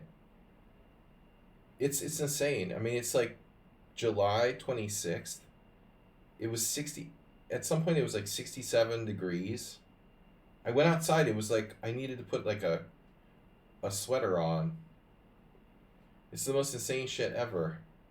In Budapest in July, I was like, what the? All right, climate change is real, folks. Pawns for climate change. Knight g5. Oh my god. Queen takes d3. So the knight's not even like threatened. What is black threatening here?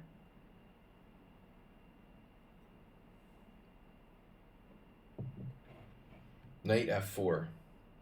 That's our primary threat. The side threat is maybe like rook takes bishop, queen takes e4. But the big one is knight f4. Knight f4 with the idea of knight e2. It's like lights out. So I guess, you know, good old ICT's bishop h6 would be recommended here.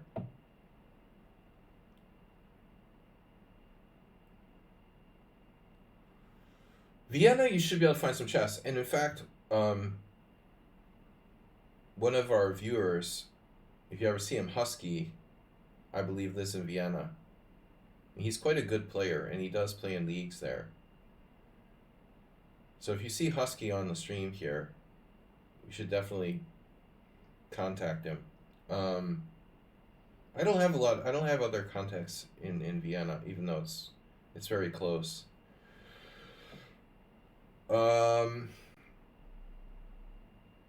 Visited last year, but I don't really know anyone in Vienna. So bishop h6 looks like best. He plays this. That doesn't do anything about the main threat. There is a side benefit of attacking the bishop. So he takes the bishop, and now queen takes, and that's a beautiful, beautiful finish. That is a really nice move. God, I don't miss mowing lawn, Super Driver. It was 67 degrees Fahrenheit here yesterday. It's crazy, bro. Man. Queen g2 is mate, and queen f1 is queen g4 check. So good luck with that. He played queen f1, queen g4 check, queen g2, and mate. Very good. That was a cute game. That was a very cute game. Only real flaw was like the failure to play queen d3 right away. White just doesn't have defense. What's up with bishop h6 again? Oh my god.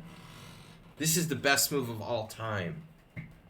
Whoa, bro.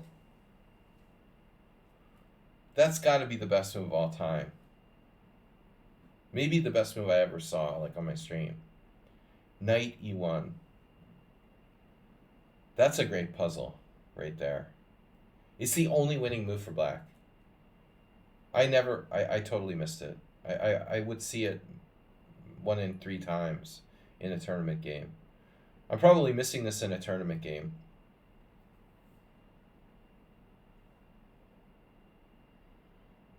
That's just beautiful.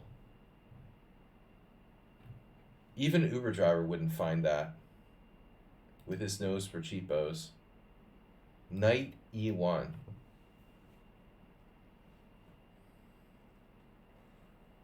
That is insane. What a beautiful move. Take it at your own risk, man. Wow. That is awesome. So obviously my mate, and then there's this sort of slow motion mate here. Again, kind of this is the only move. If I play that move in a game, I get insta-banned for life on all chess websites. 91 is sick, man. That's one of the best moves I've seen. I haven't seen a move that good in a while. Yeah, if you play that move instantly, you're going to get banned. Somebody played that move against me, wow. I mean, I guess you expect it from like Fallujah or Hikaru or something. For Fallujah, this is like totally standard. You gotta spend all day like practicing mating patterns and stuff, and that'll come like second nature to you. That is a beautiful, beautiful move. A fan of 25 move games or less. Yeah. John, I was fortunate enough to have John publish at least one of mine in the Boston Globe. A couple. I have a couple under 25. It was Rowley from the Philadelphia International, and then my best game against Sagalchik, where I beat him in like 19 moves. But this is a beautiful move, 91. Not to plug myself, but... Alright guys, that's it. Move 11 here, just in time for the end of the stream. It was spectacular attacking. John finally got me in like 2002. It only took him 12 years, but he did it. Yeah, I would know. Good games, guys. We'll see you tomorrow. Hey, I just camel. You are leaving? The W Doros. Yeah. It's been a long week and I gotta work again tomorrow. Working 6 days a week just sucks. Sorry guys. Alright, so we're just out. Now I got 25 viewers, yeah. The most viewers I've had all night. But yeah, we had good analysis. Thank you, Move 11. Move 11. Hey, did I Mrs. Fire? Wait, we gotta practice our imitation. I was wondering, which of my imitations were you talking about yesterday, Move 11? Was it like the Chevy Chase like land shark thing where I'd be like, Mrs. Arlsberg? Was that what reminded you? When I do that? It was the Peter Lorre, but I wasn't doing Peter Lorre on purpose, you know. I know it was Peter Lorre, but I think I wasn't purposely doing Peter Lorre. I was thinking about the land shark. I like to say the land shark thing, you know. It sort of sounds like that. I'm like, Mrs. Arlsberg? Anyway. Alright. I just wasn't sure like which imitation you were. It was an accidental imitation.